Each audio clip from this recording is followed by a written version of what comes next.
ada pengumuman door prize dan nanti acara akan kita tutup. Bapak Ibu sekalian,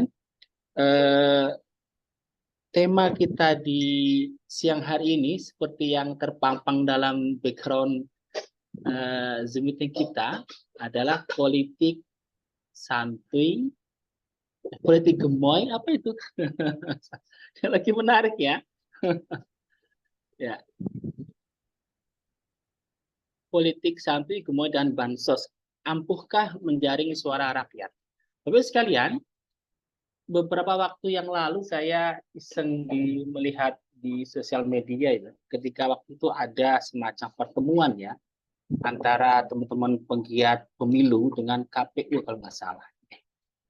Ada salah satu kritik tajam ya tentang gagasan yang dilontarkan oleh KPU terkait dengan pemilu 2024.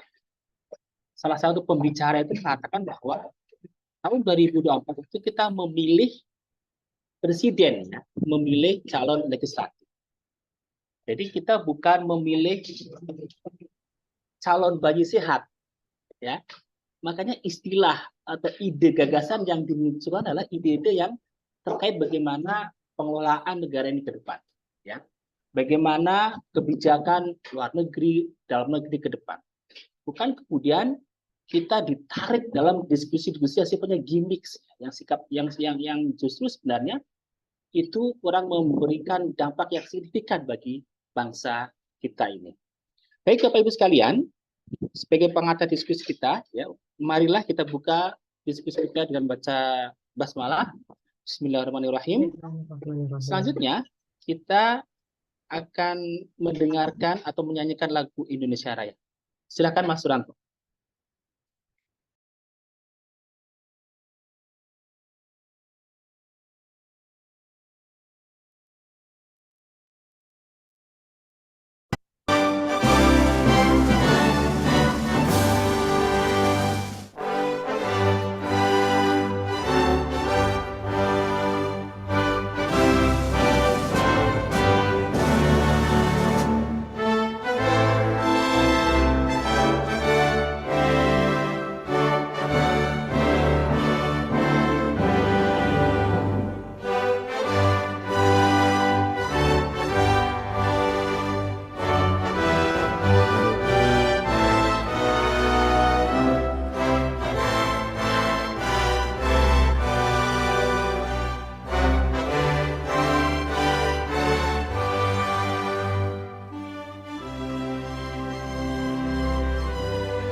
Terima kasih Mas Suranto. Tapi sekalian, untuk agenda berikutnya, kita akan mendengarkan sambutan dari Dewan Pembina SIR, yaitu Bapak Sabto Waloyo. Kepada Bapak kami persilahkan. Terima kasih kepada Pak Jumari selaku pembawa acara. Assalamualaikum warahmatullahi wabarakatuh. Selamat siang kepada rekan-rekan semua, peserta diskusi publik online yang diselenggarakan oleh Center for Indonesian Reform dan Lanskap Kebijakan Strategis Pembangunan LKSP. Alhamdulillah kita bersyukur bisa hadir secara online dan akan bersumbang saran, ya, bersumbang pikiran tentang salah satu topik yang tadi disampaikan moderator ini sedang hangat aktual ya. Kami dari SIR menyampaikan apresiasi dan penghargaan kepada seluruh narasumber, Bapak Yan Kurniawan, analis senior dari Drone Emprit, yang kontribusi dan pemikirannya ini sudah sangat mempengaruhi ya opini masyarakat berkaitan dengan analisis media sosial ya, karena sekarang pengguna media sosial ini cukup besar di Indonesia. Selain itu, nanti akan hadir bersama kita Ibu Wasingatu Zakiah dari Caksana Institute. Ini salah satu lembaga pengawas kebijakan publik di Yogyakarta. Nah, saya kenal Ibu Zaki ini aktif sejak di Indonesian Corruption Watch ya, tahun 1998 di Jakarta waktu itu. Nah, sekarang menetap di Jogja, bergabung dengan pengawas kebijakan publik. Selain itu, kita bergembira sekali hari ini mudah-mudahan akan segera bergabung ya tokoh muda kita dari Sulawesi Selatan ya, legislator muda, Mas Ismail Bakhtiar ya. Saya nggak tahu nih Mas Ismail masih jomblo atau sudah menikah nih. Jadi sangat tepat ini untuk merespon ya, menyampaikan pengalaman ya, aspirasinya berkaitan dengan topik kita ya. Dalam usia muda, beliau ternyata sudah berani berkiprah di politik ya, sementara rekan-rekannya banyak yang berbisnis atau masih sedang kuliah dan lain-lain. Selain itu juga saya berterima kasih kepada Ibu Dr. Susilowati, Direktur Eksekutif di LKSP ya, yang berkenan hadir nanti akan memberikan insight kepada kita ya, beberapa kajian ya. Saya dengar LKSP juga akan melakukan survei nasional ini Bu ya. Nah, mudah-mudahan ini hasilnya nanti ya dalam waktu dekat juga bisa kita saksikan di media nasional. Bapak Ibu dan teman-teman sekalian, topik yang kita bahas ini memang sangat aktual dan kami sejak beberapa tahun ini memang mengundang ya pembicara publik dan juga para peserta dari seluruh wilayah di Indonesia ya untuk mendiskusikan berbagai topik ya demi mencerahkan ya meningkatkan kesadaran masyarakat ya. Terutama sekali adalah kesadaran dan partisipasi kaum muda yang berdasarkan data dari KPU ya, Komisi Pemilihan Umum, jumlah kaum muda milenial dan Gen Z ya ini akan menjadi mayoritas pada pemilu tahun 2024 nanti. Ya, kalau tidak salah jumlahnya sekitar 56% lebih gitu ya. Ini akan sangat menentukan bagaimana hasil pemilu dan tentu saja bagaimana masa depan Indonesia ini ya. Jadi kalau generasinya moderator ini saya nggak tahu nih dari wajahnya masih milenial gitu. Tapi ada yang lebih muda lagi dan jumlahnya lebih besar ya. Kalau saya ini sudah terlihat dari tampangnya ini kolonial ini ya. Udah jauh tapi saya masih Gen X lah. Pak Yan kelihatannya juga lebih muda dari saya. Nah, ini Pak Mas Ismail sudah gabung bersama kita ya. Jadi kita memang harus memberi perhatian lebih kepada kaum muda kita ini ya, berdiskusi dan ya kalau bisa mendampingi kaum muda ini, mendengarkan pengalaman mereka dan aspirasi mereka ya, dan kemudian ya mengajak mereka untuk memikirkan masa depan ya, tidak cuma persoalan mereka sendiri ya pribadi ya, misalnya kaum muda kan menghadapi masalah tentang lapangan kerja ya, bagaimana ke depan ya, atau modal kerja kalau mereka hendak membuat startup ya, Mas Ismail nanti bisa cerita banyak tentang hal ini. Atau juga nasib mereka, pendidikannya dan kiprah mereka gitu ya. Saya kira tingkat pengangguran di Indonesia masih cukup tinggi ya. Ini mungkin sekitar 8% ya, mungkin di tingkat nasional. Di daerah-daerah juga kita belum tahu ya, yang saya lihat paling besar katanya di Provinsi Jawa Tengah. Ini harus dicek di BPS ya, tingkat pengangguran dan tingkat kemiskinan ya. Nah, ini harus diselesaikan begitu ya, dan terutama kepada kaum muda ya, ini harus menyadari ya, jangan sampai tadi disampaikan oleh moderator kita terjebak pada pencitraan ya, yang ternyata jauh panggang dari api ya dengan kenyataan yang ada ya. Pemimpin seperti apa, tokoh seperti apa, wakil rakyat seperti apa yang kita butuhkan sebenarnya ya. Di samping itu masalah yang juga krusial ya menurut berbagai pengamat termasuk dari Profesor Burhanuddin Muftadi yang baru dikukuhkan sebagai guru besar IAIN, yakni masalah pragmatisme politik ya. Bantuan sosial yang mestinya mensejahterakan seluruh rakyat Indonesia ya sesuai dengan Pancasila, nah, ternyata malah digunakan sebagai alat untuk menarik suara pemilih ya. Ini akan kita lihat nanti bahasan dari para narasumber berkaitan dengan titik krusial ini. Sekali lagi kami sampaikan terima kasih kepada para narasumber dan juga penghargaan kepada seluruh peserta dari berbagai daerah dan juga kepada panitia ini ya, Pak Jumari selaku moderator, Mas Suranto dan kawan-kawan ya. Kita akan terus mendorong ya proses diskusi ini untuk sekali lagi meningkatkan kesadaran dan partisipasi masyarakat. Sekian, kita lanjutkan dan selamat berdiskusi. Assalamualaikum warahmatullahi wabarakatuh. Waalaikumsalam. Terima kasih Pak Sabtu Haloyo sebagai pembina SIR atas sambutannya. Bapak Ibu sekalian, kita akan memasuki, kita mendengarkan ya pembicara pertama kita, Mas Yan Kurniawan SEMSI sebagai Senior Analyst dari Drone Debate. Bapak Ibu sekalian, untuk sebagai pembuka ya, beberapa waktu yang lalu kan sering disampaikan bahwa generasi milenial sekarang itu kan katanya generasi strawberry gitu ya. Dia tuh ringkih atau apalah istilah secara psikologi. Apakah dengan kondisi semacam itu mereka tidak mampu atau tidak bisa kalau diajak berpikir yang lebih serius ya, sehingga ada salah satu calon yang kemudian mempopulerkan istilah gemoy dan santuy ini ya. Apakah kemudian apa benar sih generasi sekarang ini nggak bisa diajak lebih serius untuk bicara tentang masa depan bangsa misalnya, bagaimana tentang pengangguran anak muda misalnya. Nanti kita minta Mas Yan Kurniawan di analisa beliau terkait dengan gimmick gemoy dan santuy itu. Pada Mas Yan, kami persilakan.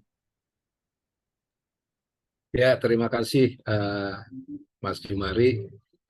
Assalamualaikum warahmatullahi wabarakatuh. Salam hormat untuk Pak Sabto, Mas Jumari, dan Bapak Ibu semua. Mohon maaf kalau background saya mungkin terdengar suara musik ya, karena sebetulnya hari ini saya bentrok ya. Tapi saya tidak mau melewatkan diskusi yang menarik itu, untungnya via Zoom ya. Gitu. Jadi ini sebenarnya di sela-sela ada pernikahan anaknya kawan gitu. Mohon maaf Pak Sabto dan Bapak Ibu semua izin. Izin saya langsung ini ya, tampilkan slide boleh ya? Silakan Mas. Ya.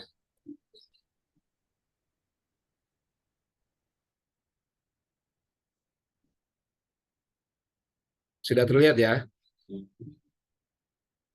Ya, jadi hari ini saya mau bicara gitu terkait dengan efektifkah politik santuy, gemoy dan bansos gitu, sesuai dengan arahan dari SIR dan LKSP ya. Dan ini memang saat ini lagi menjadi fenomena menarik.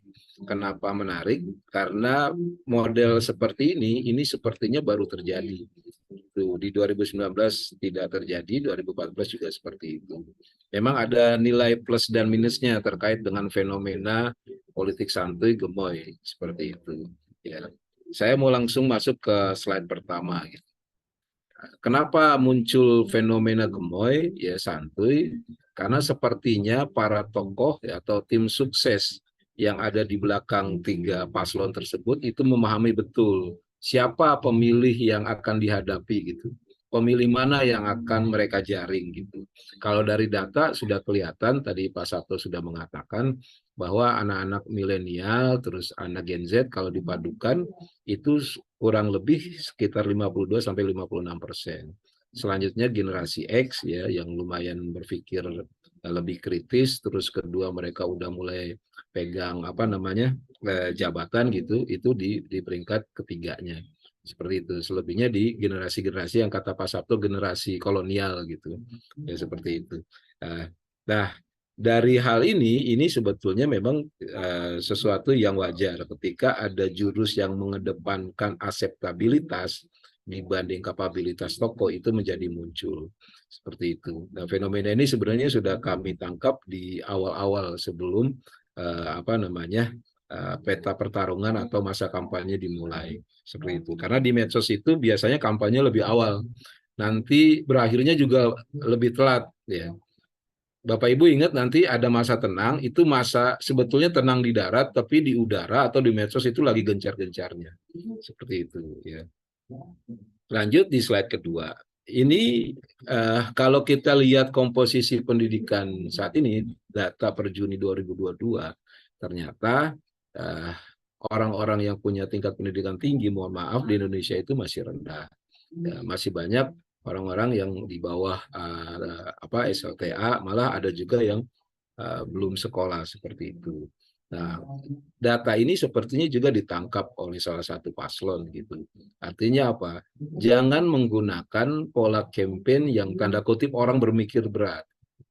Ya, gunakan apa namanya? Campaign dengan konten yang punya nilai proximity atau kedekatan dengan publik itu kuat. Begitu. Jadi biasanya dengan menggunakan bahasa sederhana. Terus kedua, gunakan gerak tari karena gerak tari, senyum, humor itu bagian dari keseharian publik gitu. Dibanding ketika kita disuruh hitung inflasi, hutang ribuan triliun itu besar, cuma itu sifatnya abstrak seperti itu. Ya. Nah, makanya dari dua data tersebut wajar ketika ada survei yang mengatakan gitu di bulan Juni kemarin gitu dari Populi Center, bansos menjadi program yang paling penting diteruskan oleh presiden selanjutnya. Gitu. Makna ini sebetulnya sudah ditangkap oleh salah satu paslon gitu untuk menggunakan bansos sebagai salah satu alat efektif gitu ya dalam membangun elektabilitas dan kesukaan publik terhadap tokoh-tokoh tersebut gitu. Dan kita lihat fenomenanya memang kurang lebih seperti itu. Jadi sudah ketok palu nih.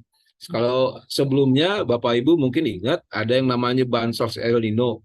Itu udah selesai nanti dia di bulan ini September, Desember gitu. Nanti dilanjut lagi nih bansos beras gitu sampai Juni 2024. Yang jadi pertanyaan kan kenapa sampai Juni gitu kan? Bapak Ibu pasti udah tahu jawabannya. Kurang lebih seperti itu ya. Karena putaran kedua kita itu nanti di bulan Juni 2024. Seperti itu. Nah, lanjut saya masuk ke data medsos ya. Gitu. Nanti ada beberapa hal yang menarik gitu. Jadi gini, untuk data medsos gitu, kalau ditanya paslon mana sih yang punya engagement tinggi dengan anak muda? Gitu. Sebetulnya tokoh yang paling tinggi punya engagement dengan anak muda itu masih ditempati oleh Pak Ganjar gitu. Pak Ganjar itu dia kuat di TikTok, terus kedua dia kuat di Instagram. Nomor dua itu baru Pak Prabowo. Tapi yang menarik dari Pak Prabowo adalah dia kuatnya di fanpage Facebook gitu. Nah, fanpage Facebook Bapak Ibu, saya yakin Bapak Ibu punya akun Facebook, tapi Bapak Ibu relatif jarang punya akun TikTok dan akun Instagram. TikTok apalagi. Ya, terus kedua, Bapak Ibu kan punya akun Facebook. Saya yakin ponakan cucu sudah nggak main Facebook. Gitu. Mainnya mereka di TikTok. Artinya apa? Pak Prabowo itu punya kekuatan untuk membangun engagement di orang-orang generasi X ke atas. Gitu. Sedangkan bagaimana cara dia meraup generasi kok di bawahnya gitu, itu salah satunya adalah dengan pendekatan jurus gemoy, politik santun dan sebagainya. Gitu. Terus bagaimana dengan Anies Baswedan misalkan? Anies Baswedan dia kuat di Twitter. Seperti itu. Makanya wajar ketika pembahasan Anies itu serasa lebih berisi gitu ya, serasa lebih kritis gitu. Tapi sebenarnya sebarannya harus dibantu gitu untuk sampai ke publik, yang apalagi publik sekarang, DPT sekarang itu banyak disumbang oleh anak-anak muda. Ya kurang lebih seperti itu. Nah, kita lihat slide selanjutnya. Ya. Ini peta, kalau kami bilang suka mengatakan ini peta pertempuran, ya peta pertempuran atau peta pertengkaran, ya antar kubu paslon capres dan cawapres. Ini data terakhir ya kami tarik dari tanggal 12 sampai 18 gitu November 2023. Yang menarik adalah ini ada 4 klaster ya. Ya, ada Prabowo, ada Anies, ada Ganjar, ada Muhaimin, ada Gibran gitu. Nah, saya mau langsung fokus di sini kalau Bapak Ibu lihat percakapan antara Prabowo dan Ganjar, ini klaster, maksudnya gini Pak. Ini yang bulat ini dia satu kubu. Jadi kalau di sini ini namanya kubu Ganjar. Ini kubu Anies, ya. Ini kubunya Muhaimin, ini kubunya Gibran, ya, ini kubunya Prabowo gitu. Yang menarik adalah ada irisan antara kubunya Ganjar dengan kubunya Prabowo dan membicarakannya soal Gibran. Gitu. Artinya pertengkaran sampai saat ini ya, terkait dengan isu politik gitu, yang bersentimen negatif atau isu negatif itu masih didominasi oleh isu Gibran. Ya, Gibran yang dianggap apa namanya kemunculan Gibran itu dianggap sebagai pencideraan dari demokrasi. Itu terus diulang. Sekarang ini sudah masuk ke wilayah yang sifatnya personal gitu.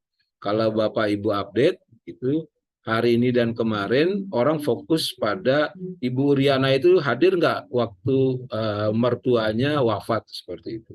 Ya. Jadi wilayah-wilayah yang sebetulnya bukan wilayah substansi, tapi sebetulnya wilayah itu cukup efektif membangun ketidaksukaan publik terhadap tokoh tersebut. Ya seperti itu. Dan pola ini ya baru terjadi di 2023 dan kemungkinan akan terus di 2024. Kalau Bapak Ibu ingat 2019 polanya adalah pola cebong dan kampret istilahnya itu. Pola kanan kiri. Kalau sekarang enggak, ada satu kubu yang pecah menjadi dua dan mereka membentuk klaster dan klaster sendiri. Yang dulunya kawan, sekarang menjadi lawan. Contoh misalkan Denny Siregar dengan Rudy Valinka. Ya. Denny Siregar dan Rudy Valinka dulu terkenal sebagai influencer atau buzzer kuatnya Pak Jokowi. Sekarang mereka pecah. Rudy Valinka tetap mendukung Pak Jokowi, sedangkan Denny Siregar sekarang menjadi penyerang yang paling kuat terhadap Pak Jokowi. Kurang lebih seperti itu. Nah, isu yang dimunculkan kurang lebih nanti itu isu saling buka, ya, ke depannya akan muncul seperti itu. Nah, pola-pola ini sebenarnya kalau menurut kacamata generasi Z, generasi generasi milenial dan generasi Z gitu, ini pola-pola yang tidak disukai. Kenapa? Karena anak-anak milenial dan anak generasi Z polanya itu pola yang kolaboratif, bukan kompetitif. Salah satu ciri khasnya dari generasi Z seperti itu. Jadi pertarungan ini kemungkinan besar gitu hanya rame di wilayah-wilayah orang yang kritis, terus orang-orang yang tanda kutip berpendidikan dan para tokoh atau orang-orang yang kuat di wilayah politik seperti itu. Nah, saya izin agak hang ya. Sebentar. Saya stop dulu ya, maaf. Saya nggak bisa gerakan. Maaf, sebentar. Saya masukkan lagi.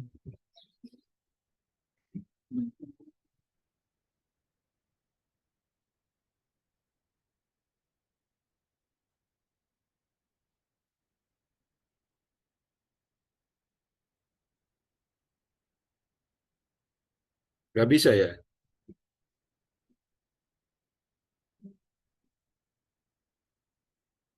Pak Jumari masih dengar saya? Ya, sudah. Bentar, Masih, Mas, mohon masih. maaf, saya slide-nya nggak bisa di ini. Mohon maaf. Atau kita bantu coba. Sebentar, Mas.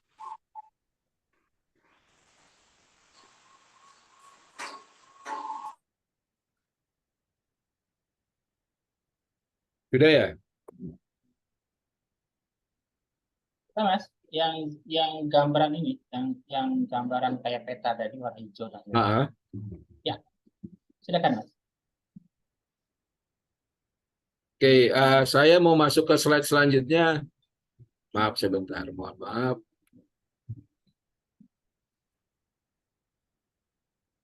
Oke. Maaf ya. Karena ini sebenarnya seru nih. Ini kita mau masuk ke gemoynya itu.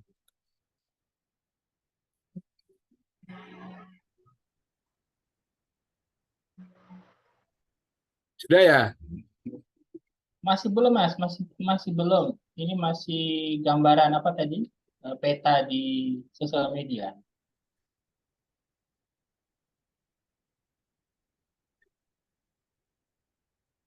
Sudah? Ya, sentimen terhadap Gemoy ya. Ya, Silakan, siap. Mas. Nah, sekarang kita masuk ke sini nih, ke substansinya.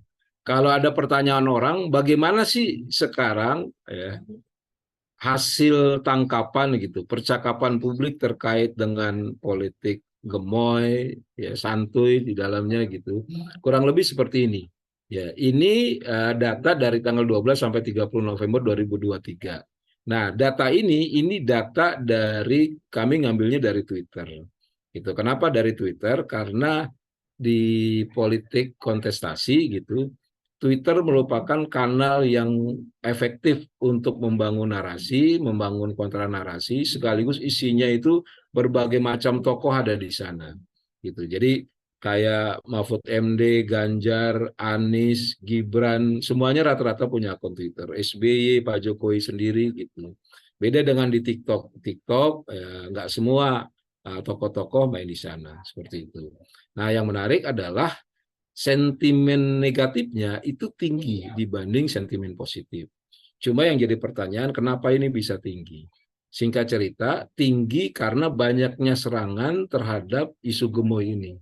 Artinya dua calon ya lawannya Pak Prabowo Gibran itu merasa apa namanya gerah dengan jurus gemoy ini. Akhirnya mereka serang gitu dan ciptakan sentimen negatif tinggi. Nah ini kalau misalkan tidak bisa dijaga oleh kubunya Pak Prabowo, kemungkinan besar asosiasi gemoy yang tadinya positif terus lekat dengan anak muda itu perlahan-lahan akan mengalami peyoratif ya, pelemahan makna dan bisa jadi akan jadi negatif. Gitu. Makanya kita akan lihat nanti data di apa namanya minggu-minggu ke depan kurang lebih seperti itu. Nah, terus ini peta percakapannya terkait Gemoy. Ya, yang menarik harusnya pendukung Ganjar dan pendukung Anies itu basically mereka sering bertengkar di medsos. Tapi untuk isu Gemoy mereka bersatu, sama-sama merah. Jadi ibaratnya mereka sekarang ini lagi temenan dulu nih di isu Gemoy ini, gitu ya. Dan Pak Prabowo terlihat kubunya Pak Prabowo terlihat cukup kewalahan di sini. Begitu. Makanya kita lihat nanti fenomena gemoy ini. Apakah fenomena gemoy ini akan sukses seperti pola yang terjadi di Filipina ketika Bongbong Marcos dan apa namanya anaknya Rigo Duterte itu menang gitu, atau sebaliknya akan jadi blunder dan sia-sia seperti itu. Ya. Nah, lanjut. Nah, ini Pak. Untuk di TikTok ya kalau kita buka akun TikTok gitu klik Gemoy Prabowo misalkan gitu, itu keluarnya banyak apa namanya postingan-postingan atau konten-konten yang positif gitu. Dari postingan aslinya video Pak Prabowo yang menari di berbagai event gitu, event-event kontestasi sampai pola animasinya dan keikutsertaan publik atau para pendukungnya gitu untuk meramaikan Gemoy ini. Dan ini memang relatif disukai oleh anak-anak muda generasi Z gitu, yang mereka ya sekarang ini pola mendapatkan informasinya nggak lagi melalui media online, ya nggak melalui koran, tidak lagi melalui TV. Ya. Anak Gen Z, anak milenial, mereka sudah mulai mencari informasinya itu di TikTok, cari informasinya itu di Instagram. Apakah mereka nggak main Twitter? Apakah nggak nonton TV? Mereka tetap nonton TV, tetap main Twitter, tapi untuk main Twitter mereka pasif gitu, untuk nonton TV mereka lebih jarang seperti itu. Makanya jurus gemoy ini sepertinya cukup ditakuti oleh kedua paslon tersebut. Ya, lawannya Pak Prabowo gitu. Terus kita lanjut ya. Bagaimana percakapan gemoy gitu yang kita analisa ada hal yang positif maupun yang negatif gitu. Ya. Positifnya adalah direspon positif ya di kanal-kanal anak muda gitu. Terus yang kedua pola-pola gemoy gitu. Ini pola-pola yang mencerminkan kampanyenya udah menyentuh level kultural, tidak lagi struktural gitu. Jadi maksudnya itu adalah yang namanya nari gitu, yang namanya kultur gitu, itu berkembang di masyarakatnya biasanya lebih cepat gitu. Karena bangun engagement ke publiknya itu lebih kuat dibandingkan dengan polanya top down. Ya, ada perintah kampanye A, B, itu hari ini isunya A, B gitu. Itu biasanya lebih lambat dibanding dengan level kultural gitu. Nah, sisi negatifnya ini ternyata lebih banyak dan sebetulnya kurang bagus memang untuk kehidupan berdemokrasi kita ke depan. Pertama itu adalah uh, praktek pembodohan. Saya langsung ke nomor 3 ya. Jadi menjauhi publik dari substansi pemilu. Tadi Mas Jumari katakan gitu, kita ini lagi milih ya, pemimpin ya yang akan memimpin kita. Ya. Kita ini kan terdiri dari 17.000 pulau ya, terus ribuan suku gitu, 726 bahasa gitu. Ya, artinya kompleks sekali Indonesia gitu. Nah, kalau pola pemilihannya model seperti ini, gitu, bagaimana nasib bangsa Indonesia ke depan? Seperti itu. Makanya praktik pembodohan menjauhkan publik dari substansi pemilu itu sebetulnya hal yang menjadi penting untuk sama-sama kita suarakan agar para calon itu nggak fokus pada gimmick, ya, pada gemoy aja gitu, tapi masuklah kepada wilayah substansi. Terus kedua adalah pola kampanyenya kami perhatikan memang mirip-mirip dengan cara kampanye di Filipina gitu. Ya, polanya mengedepankan akseptabilitas, gait anak muda, pemilih pemula yang mohon maaf notabene pengetahuan politiknya, pengalaman politiknya itu masih kurang dibanding kita ini generasi yang lebih lanjut kurang seperti itu. Terus selain pola kampanyenya juga pasti Bapak Ibu udah tahu ya, Bongbong Marcos ini dia juga kan backgroundnya kan dari Pak Marcos yang otoritarian gitu. Jadi cara mereka menghapus kenangan dulu, mengganti kenangan yang baru gitu, merepositioning reputasi mereka adalah caranya dengan itu. Nah, mirip-mirip yang terjadi di Indonesia gitu. Kita sama-sama tahu Pak Prabowo dulu di 98 itu dikenal sebagai apa gitu. Terus kedua kita tahu juga background beliau dari Orde Baru ya, sama kurang lebih sama gitu. Terus kebetulan juga beliau menggandeng anaknya presiden gitu yang sedang berkuasa. Kurang lebih seperti itu. Nah, maaf ini lagi. Mohon maaf, saya ulang lagi ya. Siap, Mas. Mohon Silakan. maaf. Ini sinyalnya memang kurang.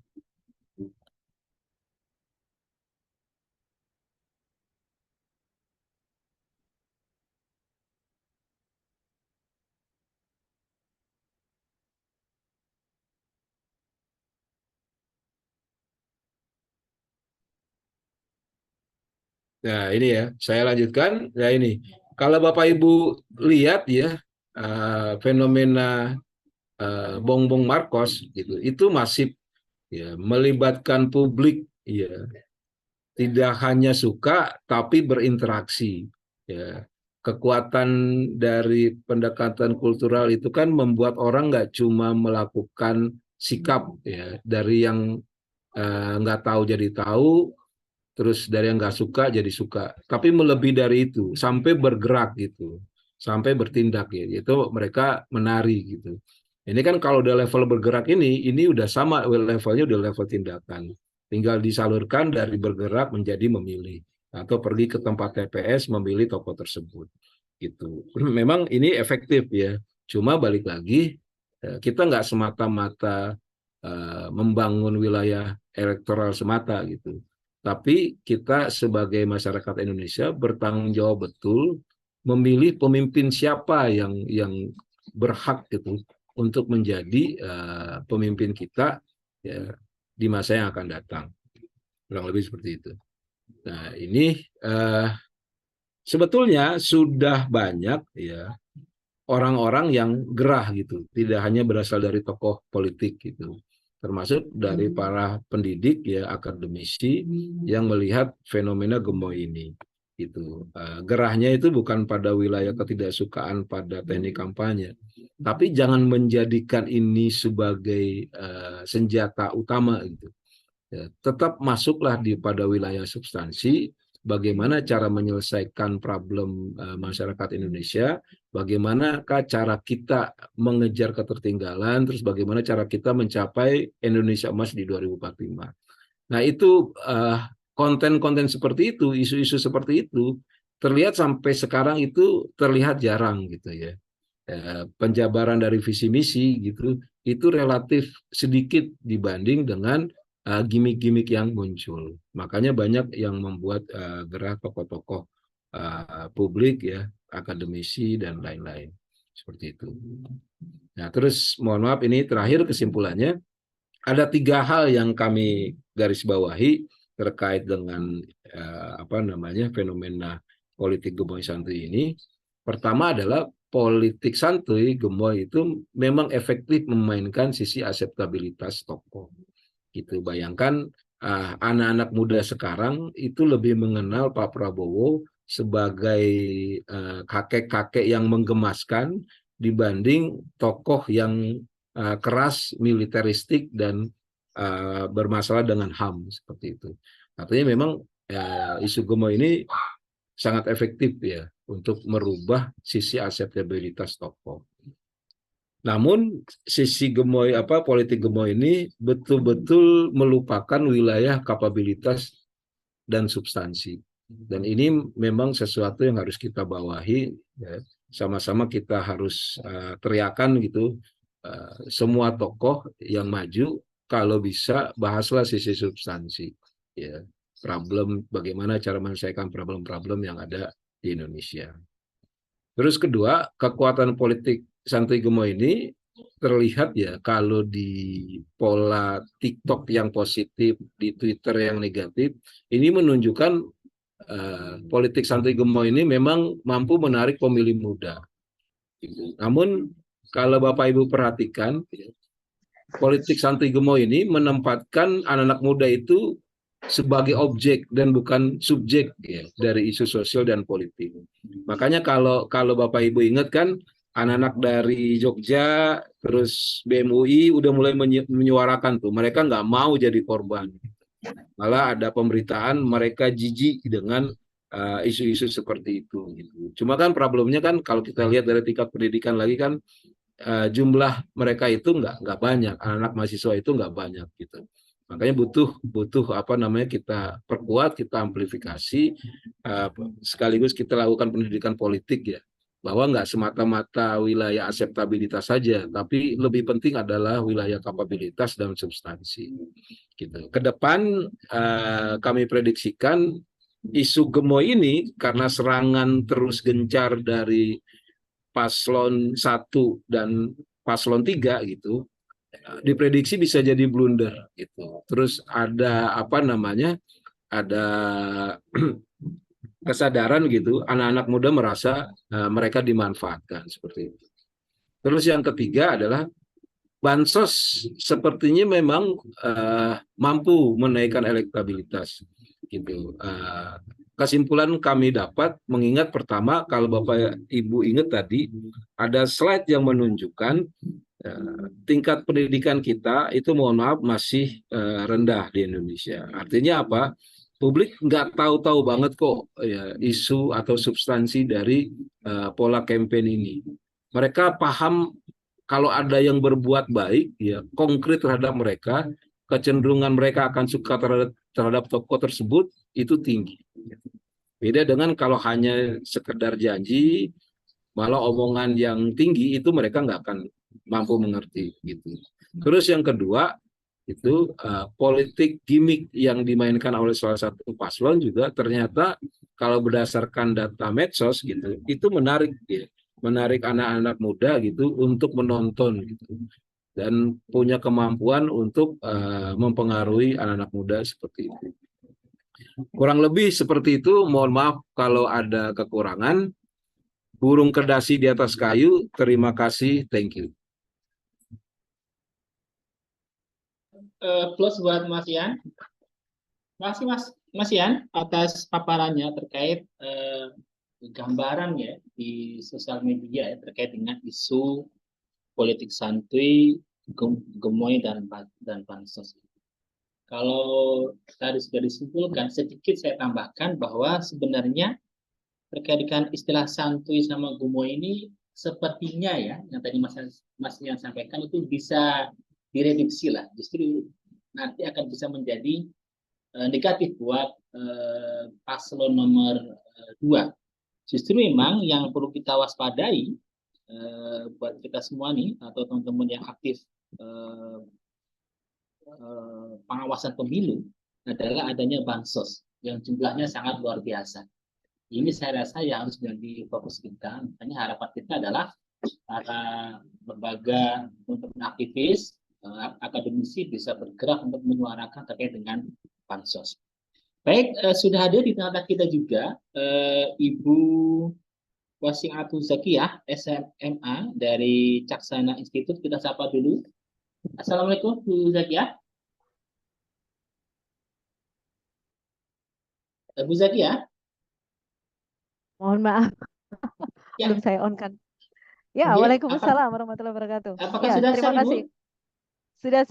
Sudah. Ya, baik, Maaf. Bapak Ibu Halo. sekalian, tadi Mas yang sudah memberikan gambaran bagaimana di sosial media terkait diskusi santuy, gemoy dan bansos. Akan kita dengarkan pemaparan dari Mbak Wasiatul Zakiyah sebagai pengamat kebijakan publik, ya Ibu ya. Kepada Ibu Zakiyah kami persilahkan. Ya, terima kasih. Saya bisa. Ya. Saya rasanya tak elok kalau tidak menggunakan ini. Ya, terima kasih. Teman-teman sekalian, perkenalkan nama saya Wasiatul Zakiyah. Saya saat ini adalah Sekjen Caksana Institute, satu organisasi di Yogyakarta yang concern pada legal reform dan public policy. Dan sebenarnya saya kemarin agak kaget ketika dihubungi karena akhir-akhir ini yang akhir-akhir bulan ini yang sedang kami lakukan adalah kampanye anti politik uang dan ke kelompok masyarakat, dan yang terakhir kemarin baru saja ada deklarasi perempuan untuk anti politik uang. Dan kebetulan kalau teman-teman sempat desa anti politik uang, maka sejak tahun 2019 kami sudah melakukan itu dan menggagas upaya untuk mendorong desa-desa untuk anti politik uang. Nah, saya kira ini ketika saya dikontak untuk mendiskusikan soal santuy, gemoy, bansos, ini sebenarnya bagian dari diskusi yang kami lakukan ini bagian dari merosotnya demokrasi dan partisipasi, dan inilah yang sebenarnya memang penting untuk kita kritisi bersama. Diskusi dengan beberapa anak muda, saya kira di kelompok masyarakat di grassroots saya bilang, karena kami lebih banyak dengan Karang Taruna misalnya gitu ya. Ketika muncul isu ini gitu, teman-teman apa yang kemudian direspon? Respon pertama kali, emang negara ini hanya bisa dipertontonkan dengan mohon maaf kalau bahasa anak-anak muda sekarang itu hanya dipertontonkan dengan TikTokan, hanya dipertontonkan dengan jogetan gitu. Dan saya kira teman-teman muda relatif cerdas untuk merespon apa ya gimmick yang hari ini terjadi. Nah, bagaimana persiapan 2024 bagi peserta pemilu, bagi penyelenggara maupun bagi pemilih. Dan ini yang saya kira penting untuk kita lihat sama-sama. Jangan sampai kemudian kondisi di mana seolah-olah kita berpemilu dengan santuy, gemoy, dengan gempuran bansos, ini adalah cara yang benar, dan ini akan menjadi satu referensi bagi generasi yang akan datang bahwa pemilu adalah santuy, pemilu adalah gemoy, penurunan bansos, dan ini jauh dari apa yang sebenarnya menjadi esensi dari demokrasi itu sendiri. Nah, pertama-tama saya kira penting untuk melihat bagaimana konsep negara hukum, dan kita ini negara hukum. Jadi negara berdasarkan hukum yang ditopang dengan sistem demokrasi, dan prinsip-prinsip demokrasi akhirnya disitulah ada perlu yang berkala, ada kebebasan berpendapat, transparansi. Jadi siapapun mau memilih siapa boleh, kebebasan berpendapat seperti Haris dan Fathia yang hari ini, yang kemarin baru saja melakukan pledoi gitu. Kebebasan pendapat sesungguhnya adalah esensi dari berdemokrasi itu, dan ini tidak bisa dicegah. Maka yang namanya pemilu,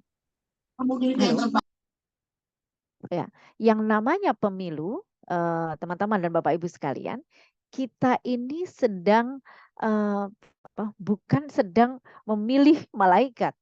Kita sedang, tapi hari ini kita sedang memilih orang yang derajat setan yang kecil, itu kan kira-kira gambarannya ke sana. Maka Anda bebas untuk melakukan ada kebebasan berpendapat yang di situ tidak bisa dihalangi oleh siapapun. Hanya Anda dan Tuhan yang nantinya akan tahu, gitu kan, di dalam TPS. Maka hak kewarganegaraan ini yang memang harus digunakan dan terbebas dari anasir-anasir yang ada dalam judul diskusi kita hari ini. Demokrasi itu bukan dekorasi.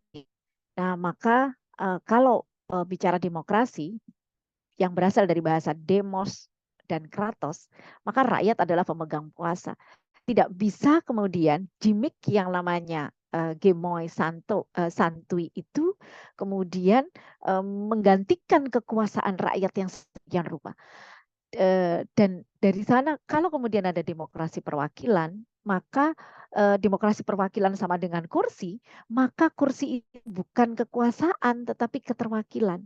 Atau kalau demokrasi ada sama dengan pemimpin, maka pemimpin itu adalah orang yang akan menjaga gerbong, bukan bagian dari kekuasaan itu sendiri. Karena sungguhnya kekuasaan ada di tangan rakyat. Ini yang harus diingat. Dan kebijakan yang dibuat itu adalah suara rakyat, bukan elit tertentu yang membuat kesepakatan antar partai politik dengan pemerintah, dan kapan warga akan berkomunikasi itu juga disinilah ruang pada saat kampanye itu warga komunikasi di sini. Saya agak kaget ketika ini baru saja ada informasi bahwa rencananya ditiadakan kok yang namanya debat. Padahal debat, diskusi ini adalah bagian dari cara berkomunikasi. Kalau pemimpinnya saja sudah nggak mau berkomunikasi, bagaimana dia akan memimpin gitu. Ini yang saya kira penting untuk kita bawa ke esensi demokrasi, bahwa demokrasi bukan dekorasi. Maka pemilu itu tidak semata dekorasi dan gimmick itu semata dekorasi yang kemudian mewarnai pemilu kita. Nah, dari sana maka kita akan melihat bagaimana demokrasi itu adalah upaya pelibatan publik terhadap persoalan publik. Nah, melibatkan masyarakat terhadap persoalan publik ini nggak bisa dengan diberi bansos yang kemudian masyarakat hanya menerima. Melibatkan publik terhadap masalah publik itu nggak bisa dengan menghilangkan yang namanya dialog. Dan melibatkan publik terhadap masalah publik ini nggak bisa semata-mata hanya dengan gimmick joget yang kita tidak tahu sebenarnya apa yang dimaksud di dalamnya. Maka masalah publik itu berkaitan dengan masyarakat luas, termasuk perempuan, anak muda gitu ya. Masalah publik itu berkelindan dengan masalah sosial politik. Masalah publik itu tidak tunggal, nggak boleh ada yang mengklaim, yang mengaku publik gitu kan. Dan isu publik itu terkait dengan keberlangsungan demokrasi. Maka gimmick seperti itu saya kira masyarakat kita sudah cukup cerdas untuk merespon upaya pengalihan yang sesungguhnya menjadi tidak substansial dan menjauhkan masyarakat dari esensi demokrasi itu sendiri. Nah, dari sana apa yang dimaksud demokrasi dan makna demokrasi, saya kira teman-teman sudah bisa membaca di semua literatur yang ada. Dan dari sana maka demokrasi ini sebenarnya berupaya untuk mencegah sistem pemerintahan yang otokratik, yang keji, yang sewenang-wenang. Gak bisa kalau tanpa dialog, gak bisa kalau ini hanya muncul bansos yang berada di depan mata gitu. Nah, Ibu Bapak sekalian, ketika kami turun ke lapangan, bansos itu sudah bertebaran di mana-mana. Dana itu adalah dana publik. Dana itu menggunakan APBN yang kemudian turun gitu kan. Kita tanyakan, ini dananya dari mana? Apakah dana dari dana desa? DD yang masuk ke desa, apakah dana ini masuk masuk ke provinsi, apakah dana ini dari pemerintah pusat, sampai kami itu terbingung-bingung dan terbengong-bengong. Sebenarnya dana itu munculnya dari mana? Kalau dikatakan bansos yang seperti saya kebetulan memotret tapi saya lupa tidak memasukkan di sini, tidak memasukkan di dalam slide ini. Dan kalau yang dimaksud itu berarti fix, dananya sebenarnya berasal dari dana bansos Kementerian Sosial. Kalau melihat ya, kalau tidak salah, ini yang harus diklarifikasi. Apakah benar dana bansos itu sebenarnya masuknya dari sana? Dan ini tidak boleh digunakan oleh salah satu calon. Ini yang terjadi. Kalau ini sudah digunakan oleh salah satu calon, maka perilaku keji itu sebenarnya sudah dilakukan dengan merugikan kelompok yang lain. Dan masyarakat yang nggak tahu apa-apa, taunya ya duit itu sembako itu kemudian datang itu. Lalu yang kedua, demokrasi itu sebenarnya melindungi hak-hak fundamental warga. Warga memang hari ini ada persoalan terkait dengan pendidikan, kesehatan, politik, ekonomi gitu. Tapi tidak bisa kemudian dengan bansos itu hak-hak fundamental warga itu terselesaikan. Demokrasi juga menjamin kebebasan warga negara yang lebih luas, menjamin kesetaraan politik, cenderung lebih makmur sebenarnya dari sistem lain. Maka sistem ini yang kemudian kita pakai. Dan dari sana tidak bisa kemudian tawaran gimmick, tawaran bansos ini menjadi tawaran yang muncul. Dan tidak seharusnya pemilu ini kemudian dinodai dengan cara-cara seperti itu. Nah, karena demokrasi adalah sebuah sistem politik yang menempatkan rakyat sebagai pemegang kuasa, maka sekali lagi rakyatlah pemegang kuasa. Tidak bisa kekuasaan itu hanya dipegang oleh 1-2 orang saja. rakyatlah yang punya hak. Dalam sistem demokrasi, setiap rakyat tanpa membedakan jenis kelamin, agama, budaya itu punya hak yang sama dalam menentukan arah perjalanan bangsa. Dalam demokrasi juga rakyat berpartisipasi dalam pemilu. Dan dari situlah kepemimpinan dilakukan secara berkala melalui pemilu yang terbuka, jujur, dan adil. Saya kira ini tidak sekedar menjadi jargon, tetapi ini menjadi bagian yang mestinya menjadi ruh di mana pemilu itu harus kita lakukan. Nah, realita partisipasi hari ini, partisipasi itu masih administratif kok. Klaim dialog publik dengan siapa, bersama siapa itu saya kira kita harus mulai kritis ya untuk soal ini. Partisipasi kita sekedar publik. Apakah Anda sudah masuk dalam daftar pemilih tetap gitu. Jadi tidak lebih dari itu. Dan ada yang beberapa hal yang seharusnya diketahui publik itu ditutup rapat-rapat. Kita nggak tahu sebenarnya yang kemarin karena partai politik juga tidak punya partai ini kemudian ya seenaknya aja besok bergandengan dengan siapa gitu. Jadi tidak ada platform yang menjadi dasar dari sebuah partai sehingga saya merasa firm untuk masuk dalam partai ini gitu kan. Nah, hal-hal seperti itu. Jadi besok bergandengan dengan siapa, besoknya lagi bergandengan dengan siapa, itu seolah-olah enak saja. Atau kepala daerah bolehlah sekarang 3 ya, kepala negara ya. Presiden itu 3 gitu. Besok di kepala daerah itu akan bisa partai politik akan tersegregasi dalam banyak ini kelompok. Bisa jadi yang hari ini berada di satu misalnya itu akan nanti bersama dengan partai politik yang mendukung 2 dan itu kemudian jadi satu. Demikian halnya nanti yang 3 bergandengan dengan 1 atau bergandeng tangan dengan 2 dan hal itu seolah-olah jadi hal yang biasa. Jadi nggak ada yang namanya platform. Ini sekedar administrasi saja untuk memenuhi dan sekedar kemudian kalau kira-kira pas dan kemudian kita bisa menang itu sudah selesai. Di luar itu nggak ada. Ini ada mampetnya ruang partisipasi ini ditandai masih adanya demonstrasi yang berlangsung terkait dengan isu publik dan mampetnya demokrasi itu ditandai dengan bahasa gimmick yang namanya santuy gemoy. Ini adalah penanda bahwa demokrasi itu mampet, nggak ada lagi dialog, nggak ada lagi upaya untuk mendiskusikan gagasan. Maka sekali lagi partisipasi itu sama dengan administratif. Itu yang sebenarnya menjadi ini ya hari ini menjadi cara untuk menurunkan derajat demokrasi di Indonesia itu dengan cara ini. Jadi apakah Anda sudah masuk dalam daftar calon, maaf, daftar pemilih misalnya gitu ya. Apakah Anda sudah masuk dalam daftar pemilih? Sudah atau belum? Bahkan administrasi saja sudah dilampaui. DPT yang kurang dari 30% saja perempuan itu sudah ditandatangani juga oleh KPU dan KPU kemudian dianggap melanggar ya.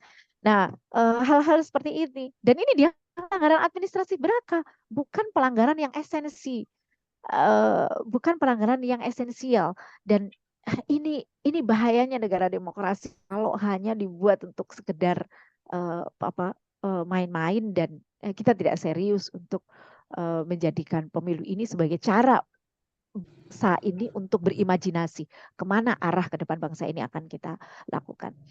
Yang kedua, partisipasi publik itu basisnya viralitas. Nggak viral, nggak ada tanggapan. Kita masih ingat ya ini yang di Lampung.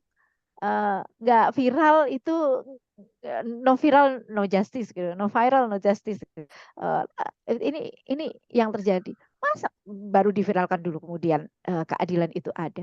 Bahkan keadilan yang menabrak sana sini. Ini urusan jalan provinsi sampai diselesaikan oleh atau jurusan jalan kabupaten antar kabupaten harusnya diselesaikan oleh provinsi sampai harus diselesaikan oleh RT1. Ya nggak mungkin lah dengan cara nabrak-nabrak seperti ini. Nah, ini bahaya.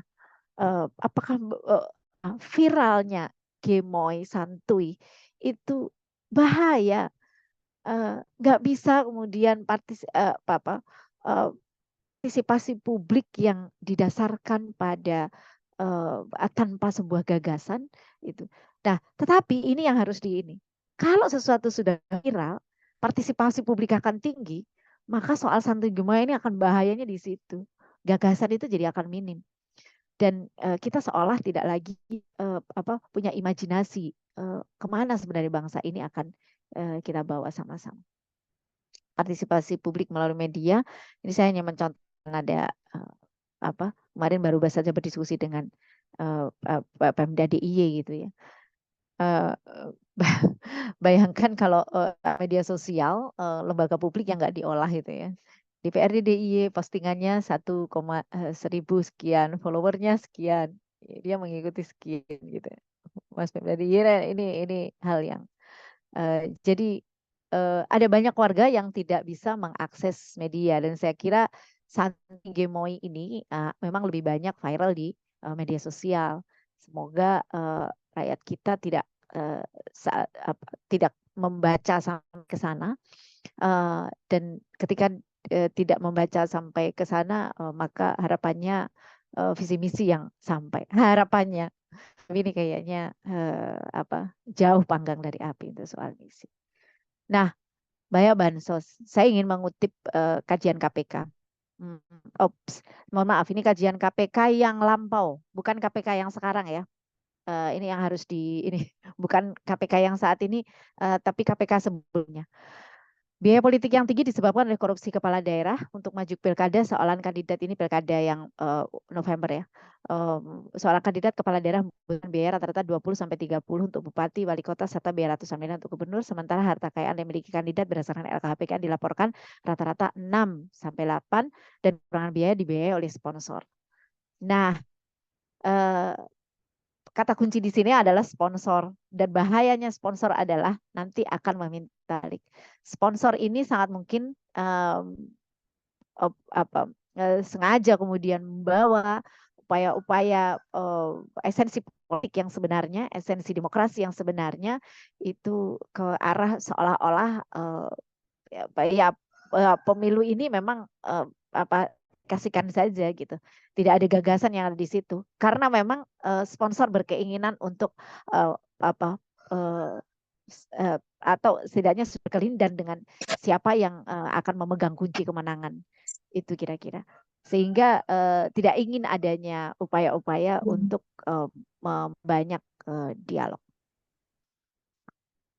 Dan saya kira kita tahu bahwa praktek politik uang itu sudah banyak.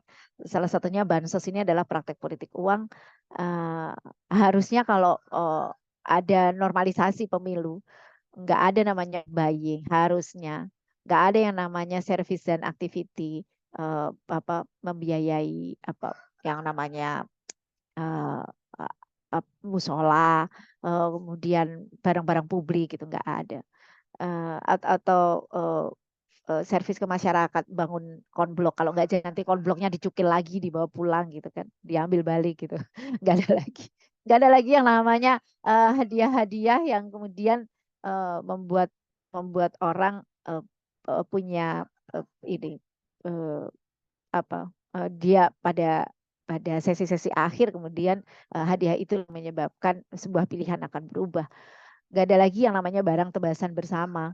Barang bersama itu seperti tadi yang saya sampaikan, di beberapa tempat orang bangun menyumbang, kalau dalam Muslim itu sodakoh ke kelompok untuk membangun tempat ibadah, itu seolah-olah biasa. Bagaimana kalau tidak menyebutkan nama, ya namanya sodakoh yang nggak mungkin lah nanti kalau sebanyak itu kemudian nggak berbeda nama. Sodakohnya nggak menyebut nama, tapi bannernya berada di sekitar tempat ibadah itu banyak sekali, dan orang tahu bahwa yang menyumbang itu adalah yang berada di banner itu. Sama juga bohong gitu kan. Pork barrel, politik gentong babi. Nah, ini yang kemudian yang bansos itu kemudian berada di sini. Pork barrel itu yang hari ini bahaya. Kalau di Dewan itu yang namanya pokir, pokok-pokok pikiran. Itu dibawa oleh anggota Dewan turun ke bawah, yang incumbent ya tentu saja, dan dari sana kemudian ada pemaksaan. Kalau nggak ada kata-kata pilihlah saya, enggak apa-apa.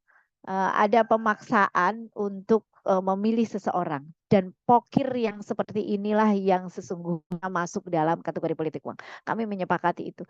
Kalau dia hanya sekedar untuk melaksanakan ketugasan karena memang sampai 2024 masih ada ketugasan untuk turun ke lapangan, dia tidak masalah. Tapi yang terjadi hari ini, pokir itu dilakukan dengan ajakan bahkan ancaman. Saya tidak akan menurunkan lagi anggaran untuk Anda. Saya tidak akan menurunkan lagi bansos untuk Anda kalau Anda tidak nanti di Februari 2024 tidak memilih saya. Nah, hal-hal seperti itu yang sesungguhnya sudah masuk dalam politik uang. Nah, harapannya nggak ada lagi jual beli kandidat dan nggak ada yang namanya mahar politik. Ini yang kita harapkan sama-sama. Dan Ibu Bapak sekalian, semua poin ini masuknya itu sampai ke desa. Desa sebagai pemerintahan terkecil harusnya memang menjadi satu tameng yang penting untuk menjaga ini. Jangan sampai bansos itu kemudian masuk begitu saja dan merusak kekerabatan yang ada di desa, karena yang dapat itu tidak hanya yang tidak mampu, yang dapat itu bahkan ada yang ada di luar nama-nama itu bisa mendapatkan, dan saya tidak tahu apakah yang seharusnya berhak itu ada yang tidak mendapatkan. Nah, ini yang tapi yang ada di luar yang seharusnya mendapatkan itu hari ini sudah mendapatkan karena dia berada di bawah partai tertentu. Nah, hal-hal seperti itu yang saya kira jangan lagi desa diacak-acak dengan cara seperti ini, dan kita tidak lagi esensi demokrat tidak lagi muncul. Maka kami kemudian masuk ke untuk supaya bansos itu tidak muncul, supaya gagasan politik gagasan-gagasan tentang demokrasi itu muncul, kami berupaya untuk mewujudkan desa anti politik uang. Jangan sampai bansos ini jadikan sebagai bagian dari cara politik uang itu bermain, dan dari desalah kami mulai. Kebetulan desa saya dari Desa Donoharjo, saya adalah inisiator desa anti politik uang di desa saya sendiri di Sardonoharjo, dan dari situ nanti teman-teman yang lebih lanjut akan diskusi apa saja yang sudah kita lakukan supaya bansos itu kemudian tidak menjadi cara ampuh kami untuk menyetop supaya politik uang itu tidak terjadi. Kita akan bisa belajar lebih lanjut. Saya kira itu untuk sesi kali ini, dan terima kasih. Saya kembalikan kepada pembawa acara. Terima kasih. Jadi ya, terima kasih banyak atas paparan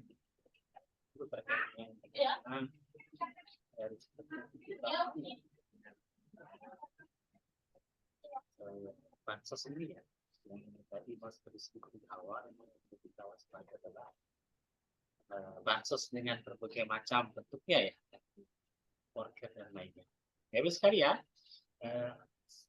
sudah ada juga di tengah kita Mas Ismail ya. Ini merupakan anggota Dewan dari Sulawesi Selatan. Mas Ismail Bakhtiar, apakah sudah siap, Mas? Assalamualaikum, Mas. Ya, silakan Mas Ismail. Mohon disampaikan paparan Mas terkait dengan tema kita di siang hari. Baik, terima kasih kesempatannya. Sebelumnya, Mas, saya mohon maaf. Saya tadi standby cuma karena mengejar deadline ke Dapil, ada pertemuan sehingga saya mohon maaf. Situasinya sedang dalam kendaraan dan semoga tidak mengurangi esensi dari apa yang kemudian saya ingin sampaikan kepada peserta Bapak Ibu di Zoom kita pada siang hari ini. Pertama, sangat menarik tadi penyampaian yang disampaikan Ibu dan Pak Yan tadi. Ini saya pikir saya akhirnya jadi banyak belajar dari beliau-beliau menyampaikan narasi dan gagasan terkait dengan bagaimana sebenarnya politik gemoy dan bansos bisa menjaring suara rakyat. Saya hanya ingin menambahkan barangkali karena saya pikir tadi sudah sangat komplit, sudah sangat holistik penjelasan yang disampaikan. Saya coba masuk pada wilayah praktikal yang kemudian saya temukan dalam sejumlah agenda campaign yang kami lakukan. Terlebih karena memang ada pengalaman yang kami lakukan di 2019 kemarin tidak menggunakan instrumen yang pada umumnya yang mungkin digunakan banyak orang seperti baliho, spanduk, billboard. Ternyata itu cukup efektif. Jadi 2019 pengalaman saya, sosial media ini menjadi salah satu instrumen yang sangat baik, instrumen yang sangat efektif dalam rangka menjaring dan mendapatkan suara. Tetapi makin ke sini saya makin sadar bahwa ternyata ada satu analisa yang menarik dari apa yang kemudian dilakukan oleh salah satu kandidat capres hari ini berdasarkan pemilih pada kategori tertentu, khususnya generasi milenial dan generasi Z yang hampir menghabiskan seluruh waktunya di sosial media. Jadi itu hal pertama yang saya ingin sampaikan. Dalam hal ini, tadi kalau berdasarkan angka dan data yang kita sama-sama saksikan dari pemaparan narasumber yang pertama, bahwa ternyata ada 100 juta lebih dari 50% pemilih Gen Z dan pemilih ini yang menjadi sasaran utama. Tetapi memang daya kritis kita tentu saja muncul karena pada situasi tertentu milenial dan Gen Z yang kita harapkan sebagai ujung tombak terhadap masa depan pembangunan bangsa kita ternyata dicekoki dengan narasi kampanye yang tidak ada pesan, narasi kampanye yang nggak ada gagasan dan isi. Saya dalam dialog terbatas tadi malam di TV One menyampaikan dan mendengar sekaligus juga dari tim salah satu kandidat yang menggunakan istilah gemo ini, mereka dengan pembenaran dan atraksi yang dilakukan hari ini ada kekhawatiran bahwa ternyata sentimen negatif daripada kata gemoy ini 2 bulan ke depan akan sangat masif di antara sejumlah. Halo, Ismail, sepertinya terputus ini. Ismail, ini koneksinya lemah sepertinya.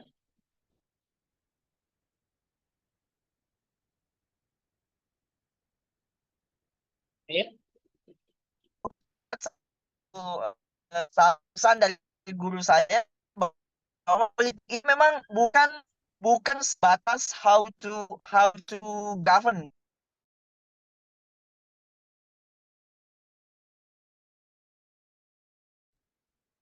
ya, sepertinya Mas Ismail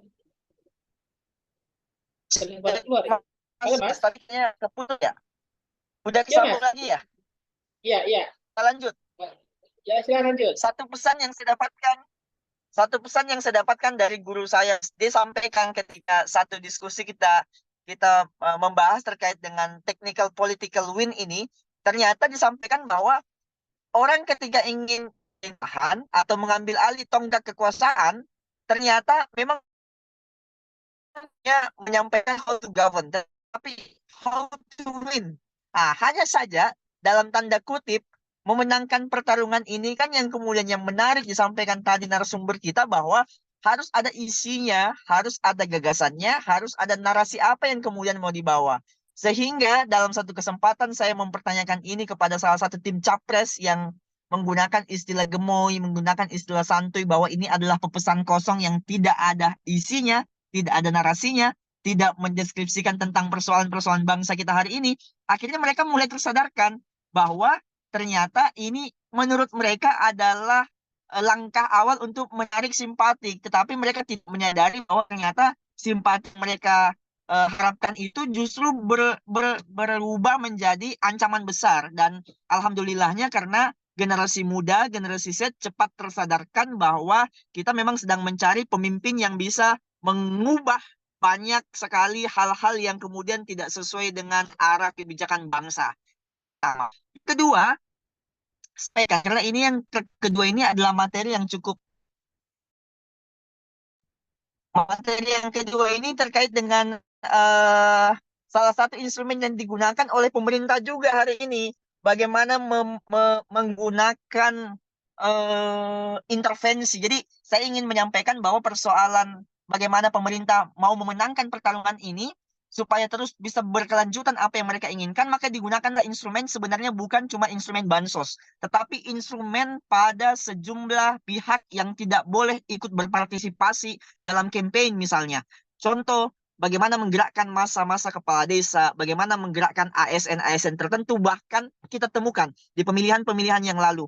TNI Polri ada beberapa kejadian ikut terlibat membagikan bantuan, ikut terlibat melakukan intervensi misalnya. Meskipun itu hanya oknum, tetapi ternyata itu digunakan karena dianggap bisa memenangkan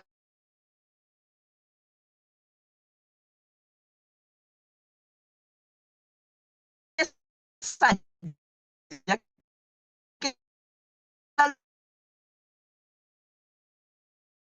Ada apa yang dilakukan oleh pemerintah dengan baik, tapi fokuslah kepada mereka yang juga sebenarnya berbansos tapi nggak kebagian bansosnya.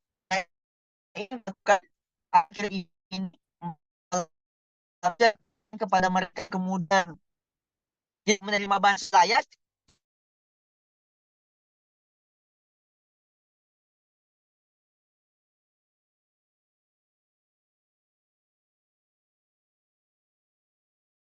akan memenangkan pertarungan pemilu. Artinya apa? Bahwa sebenarnya sebesar apapun harapan pemerintah, masih ada asa yang kemudian bisa kita jangkau, masih ada kemudian secerca harapan yang sangat besar jumlahnya kita bisa jangkau dengan cara-cara pendekatan yang sifatnya mendidik masyarakat. Setuju dengan apa yang disampaikan oleh tadi Bu Zakia ya, tadi Bu Zakia menyampaikan bahwa bagaimana kemudian anggota dengan skema apa tadi istilahnya bantuan sinergitas ya kalau kami di Dewan atau bantuan, tapi saya ingin sampaikan ini memang satu metode yang banyak digunakan hari ini. Ya saya bahwa ternyata memang keberpihakan kita terhadap konstituen ini adalah sesuatu yang kita transaksikan. Tetapi transaksi yang saya maksudkan adalah transaksi kepentingan kebijakan.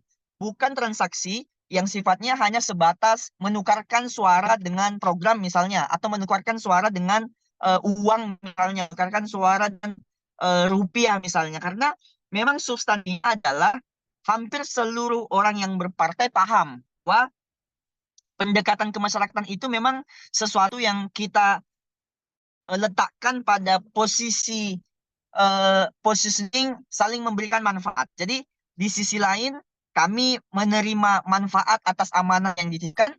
Tentu di satu sisi masyarakat juga bertanya, lalu apa manfaat yang kemudian mereka bisa terima? Inilah yang saya maksud sebagai politik transaksional pada arah kebijakan dan kepentingan yang sifatnya untuk orang banyak. Tentu saja bukan transaksi personal-personal. Nah, itu barangkali Mas sebagai pengantar awal. Saya justru lebih tertarik mungkin nanti ketika ada pertanyaan-pertanyaan dari teman-teman atau ada hal-hal yang mungkin sifatnya praktikal yang teman-teman bisa tanyakan, dan saya kembalikan kepada moderator. Terima kasih.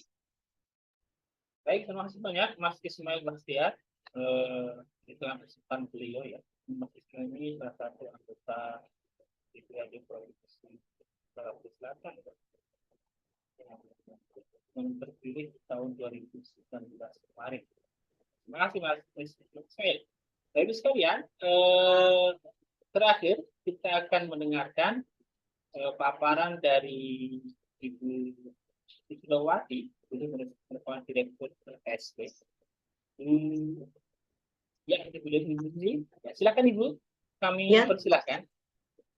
Terima kasih Pak Jumari, Bapak Ibu semuanya. Assalamualaikum warahmatullahi wabarakatuh.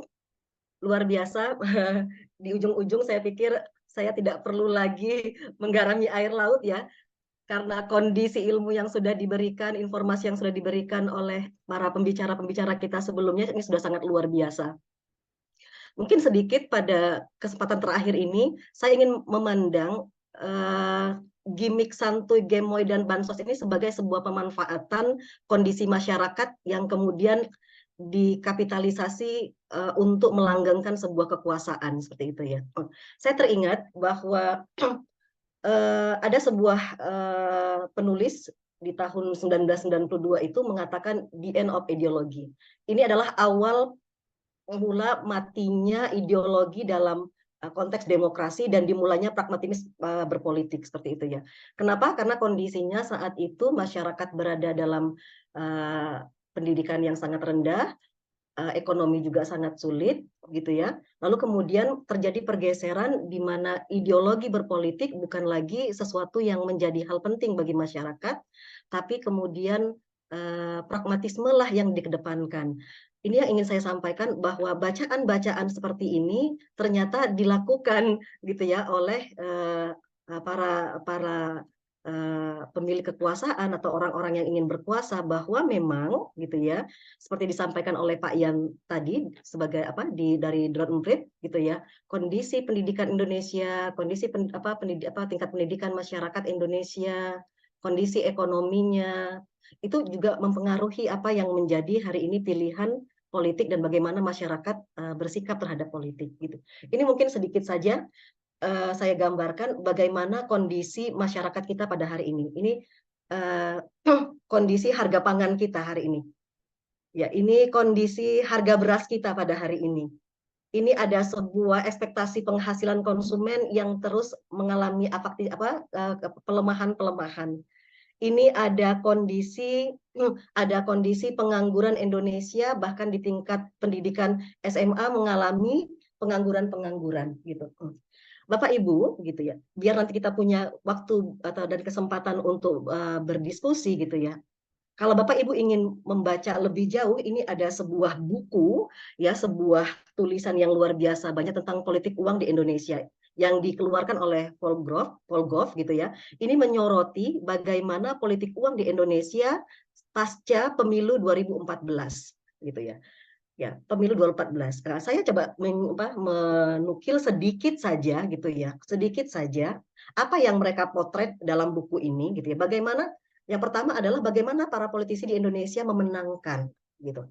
Ada sebuah bentuk patronisasi yang dilakukan oleh para pemilik uang atau orang-orang yang berkuasa untuk merubah sikap atau merubah pilihan masyarakat itu dengan menggunakan patronisasi bantuan seperti yang kita sudah pahami bersama gitu ya, bansos, bantuan pemberian barang gitu ya, baik secara pribadi maupun kelompok. Tapi ada yang di-capture oleh buku ini ya, dalam penelitian ini, bahwa yang paling memberatkan masyarakat, yang paling membuat masyarakat menjadi tidak nyaman adalah ketika bantuan-bantuan itu kemudian dipatronisasi dalam bentuk yang lebih religius. Apa contohnya adalah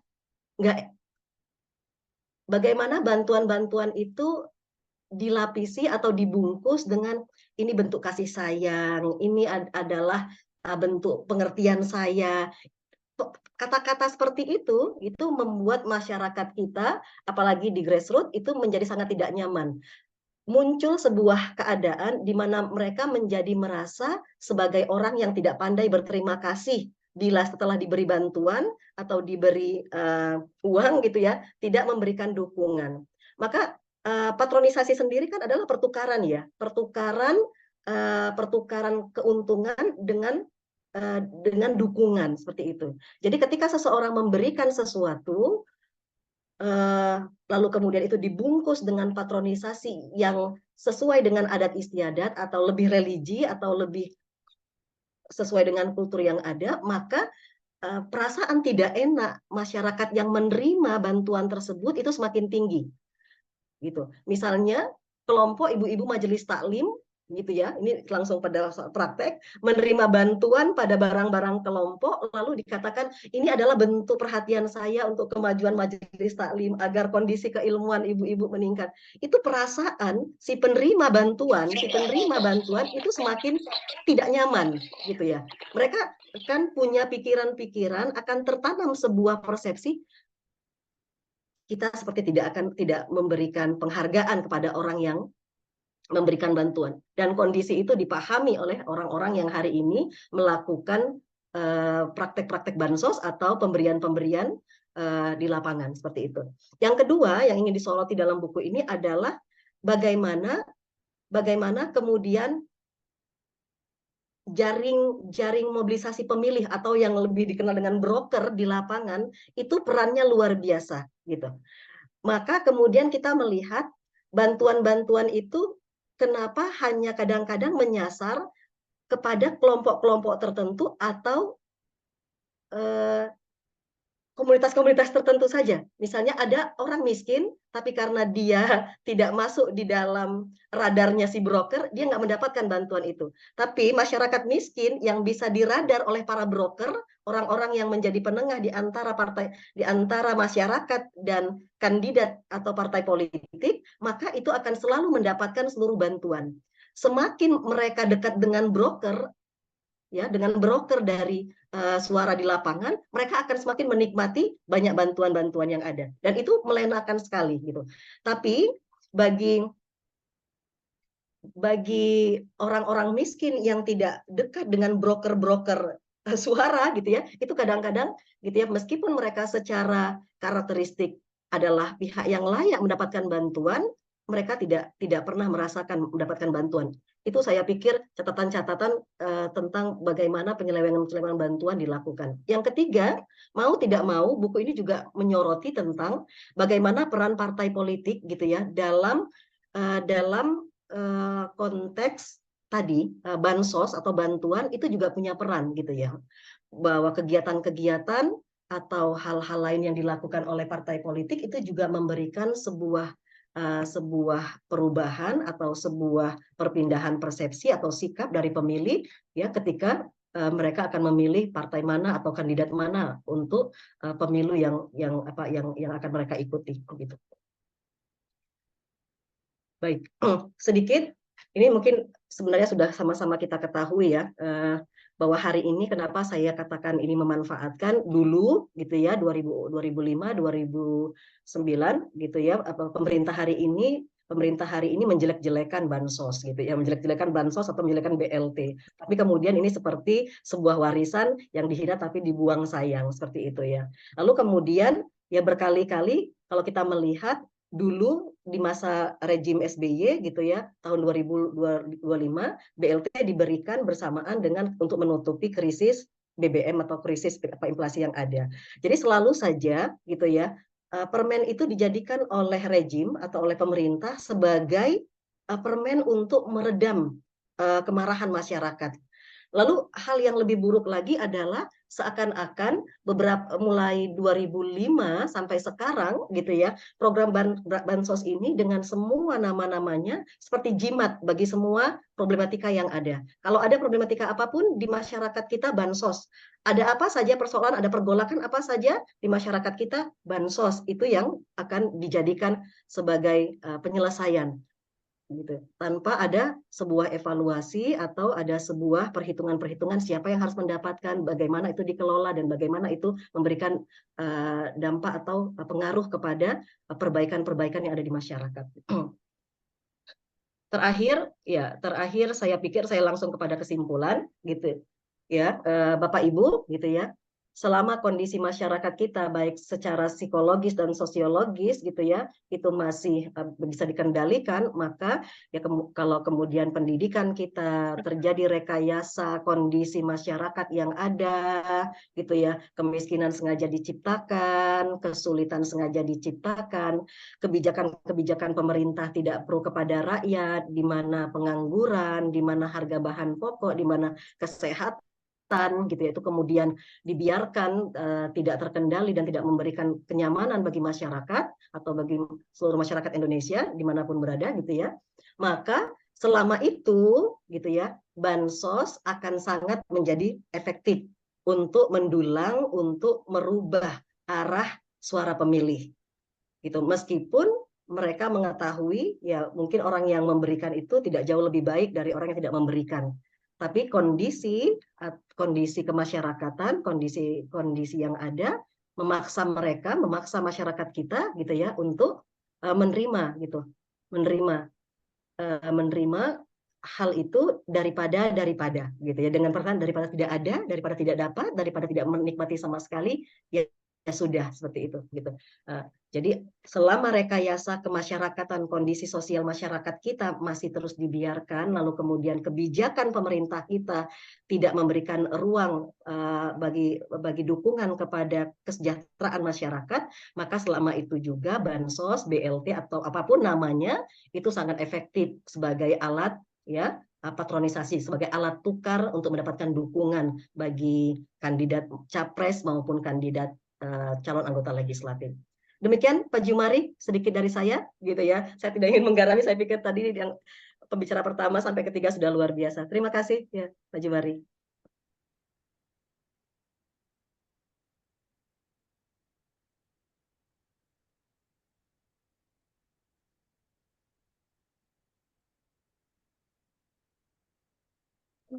Baik, terima kasih Bu Lucy atas paparannya terkait aspek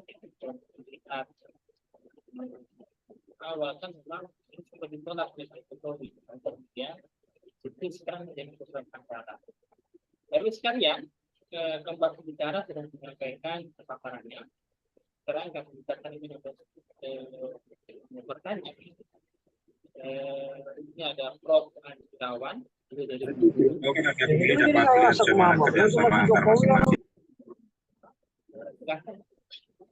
langsung kita berjadwal sekarang Prof. Adi. Saya tidak bertanya nih, mau mengomentari aja. Oh, silakan, Prof. Ya, silakan. Ya, terima kasih. Assalamualaikum warahmatullahi wabarakatuh. Menarik ya. Ya, pertama saya rasa publik itu butuh, kalau di politik itu aspek entertain itu adalah suatu hal yang harus dihadirkan, ya. Tapi yang kita dapati hari ini yang menghadirkan aspek entertain itu tidak genuine, ya. Contohnya aspek entertain yang genuine itu adalah bagaimana misalnya ketika Abu Ubaidah atau Hamas itu menjadi idola baru kalangan muda global. Itu perpaduan antara entertain dan substansi terjadi secara serentak. Nah, di Indonesia politik itu banal. Banal itu ya rendah sekali. Kita tidak bisa melihat ada hero di situ. Ya, kita tidak sulit melihat ada yang bisa hadir sebagai hero. Sehingga kemudian yang dikontestasikan dari aspek entertain itu hal-hal yang seperti itu tadi, yang telah disampaikan oleh pembicara pertama, gemoy yang kayak gitu. Itu saya generasi kolonial sama kayak Pak Sabto sangat tidak menarik, tapi saya nggak tahu kalau apakah itu menarik hal seperti itu bagi anak-anak saya. Rasanya juga tidak, ya. Tapi saya tidak tahu kalau kita lakukan survei apakah itu akan menjadi menarik. Nah, jadi kita ada permasalahan ini yang hemat dalam pandangan saya itu tadi kehilangan antara substansi dengan entertain. Dua-duanya itu penting. Karena kalau hanya substansi tidak ada aspek entertain tidak menarik, ya. Tidak menarik dan tidak memancing orang untuk memilih. Tapi kalau aspek entertain tidak ada aspek substansi, ya itulah yang terjadi yang kita saksikan hari ini. Yang disodorkan hal-hal yang menurut kita sangat-sangat tidak bermutu, ya. Nah, kemudian ya mungkin kesalahan kita bersama, ya, termasuk saya, termasuk juga ya generasi-generasi yang telah menghadirkan reformasi, termasuk partai-partai politik yang hadir di era reformasi, karena mereka tidak mau menghadirkan hero bagi bangsa ini. Menurut hemat saya begitu. Jadi sehingga tampak sekarang itu semua partai politik itu relatif not difference, tidak berbeda. Tadi saya lupa ibu yang kedua atau ibu yang ketiga, mohon maaf saya lupa namanya, yang menyatakan ini ketika nanti sekarang berkawan dengan ini, kemudian besok tanpa berkawan dengan yang satunya lagi berkawan dengan ini, tidak ada tampak misi, tidak ada tampak sesuatu yang substansi, hanya benar-benar transaksional, hubungan transaksional, bahwa kita bergabung hari ini karena demi kekuasaan, kita bergabung besok, kita kemudian bersaing besok juga demi kekuasaan. Tidak ada di situ kontestansi tentang nilai, tentang sesuatu yang bisa memberikan inspirasi bagi publik bahwa kontestasi itu adalah kontestasi yang bernilai, bukan hanya sekedar kontestasi untuk mendapatkan kursi presiden, kursi menteri, atau kursi DPR. Nah, ini menurut hemat saya juga kritik bagi khususnya partai politik yang hadir di era reformasi. Gagal menghadirkan hero bagi bangsa ini, sebagaimana berhasilnya Hamas menghadirkan hero bagi bangsa Palestina, kaum muslimin sedunia, bahkan kaum mustadafin global. Nah, hal yang seperti itu mudah-mudahan menjadi bagi saya pribadi menjadi pelajaran penting, sehingga kehadiran politik hari ini sangat rendah gitu ya. Kualitasnya itu sangat rendah. Banal sekali, rendah sekali, sangat tidak bermutu. Begitu Pak Moderator, terima kasih diberikan kesempatan untuk menyampaikan sedikit keluh kesah ya. Terima kasih. Assalamualaikum warahmatullahi wabarakatuh. Assalamualaikum. Terima kasih Pak Randi atas catatan beliau terkait dengan kondisi problematika saat ini. Baik sekalian, ini sudah ada beberapa pertanyaan ya di chat room kita. Pertama adalah dari Pak Sabto Royo. Jangan lupa loh ya, nanti misalnya ada door prize bagi Pak itu yang bertanya. Pertanyaannya adalah apa yang bisa kita lakukan sebagai masyarakat biasa jika instrumen-instrumen untuk pemilu jurdil sudah dirusak oleh penguasa oligarki. Nanti bisa dijawab oleh semua bicara ya. Dan yang berikutnya ada pertanyaan dari Mas Filipin Asti. Itu bicara kedua. Apa yang bisa kita lakukan sebagai masyarakat biasa untuk mirip ya. Apa yang bisa kita lakukan sebagai masyarakat biasa jika instrumen untuk pemilu jurdil sudah dirusak oleh penguasa oligarki? Ini sebenarnya sudah sedikit lebih diangkat ya. Tapi kita nanti berusaha untuk mengarahkan mas begitu. Berikutnya dari Asep Arumbawi. Adakah cara efektif dalam menolak politik uang? Seperti kita ketahui rakyat yang diberi berada dalam posisi memutuskan. Itu ya, ada 3. Silakan pembicara Mas Ian, apakah masih on?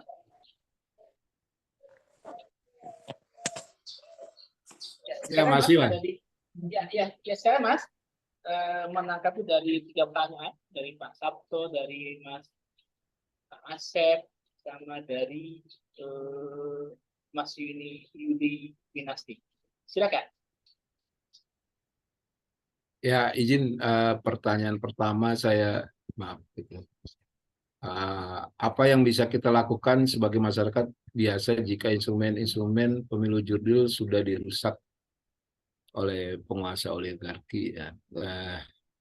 Jujur saya ini pengamat medsos ya, bukan pengamat politik. Cuma gini, kalau dari hasil kami rutin melakukan diskusi gitu dengan para pakar gitu. Ada hal yang menarik di 2024 yaitu pentingnya munculnya kembali gerakan sosial gitu.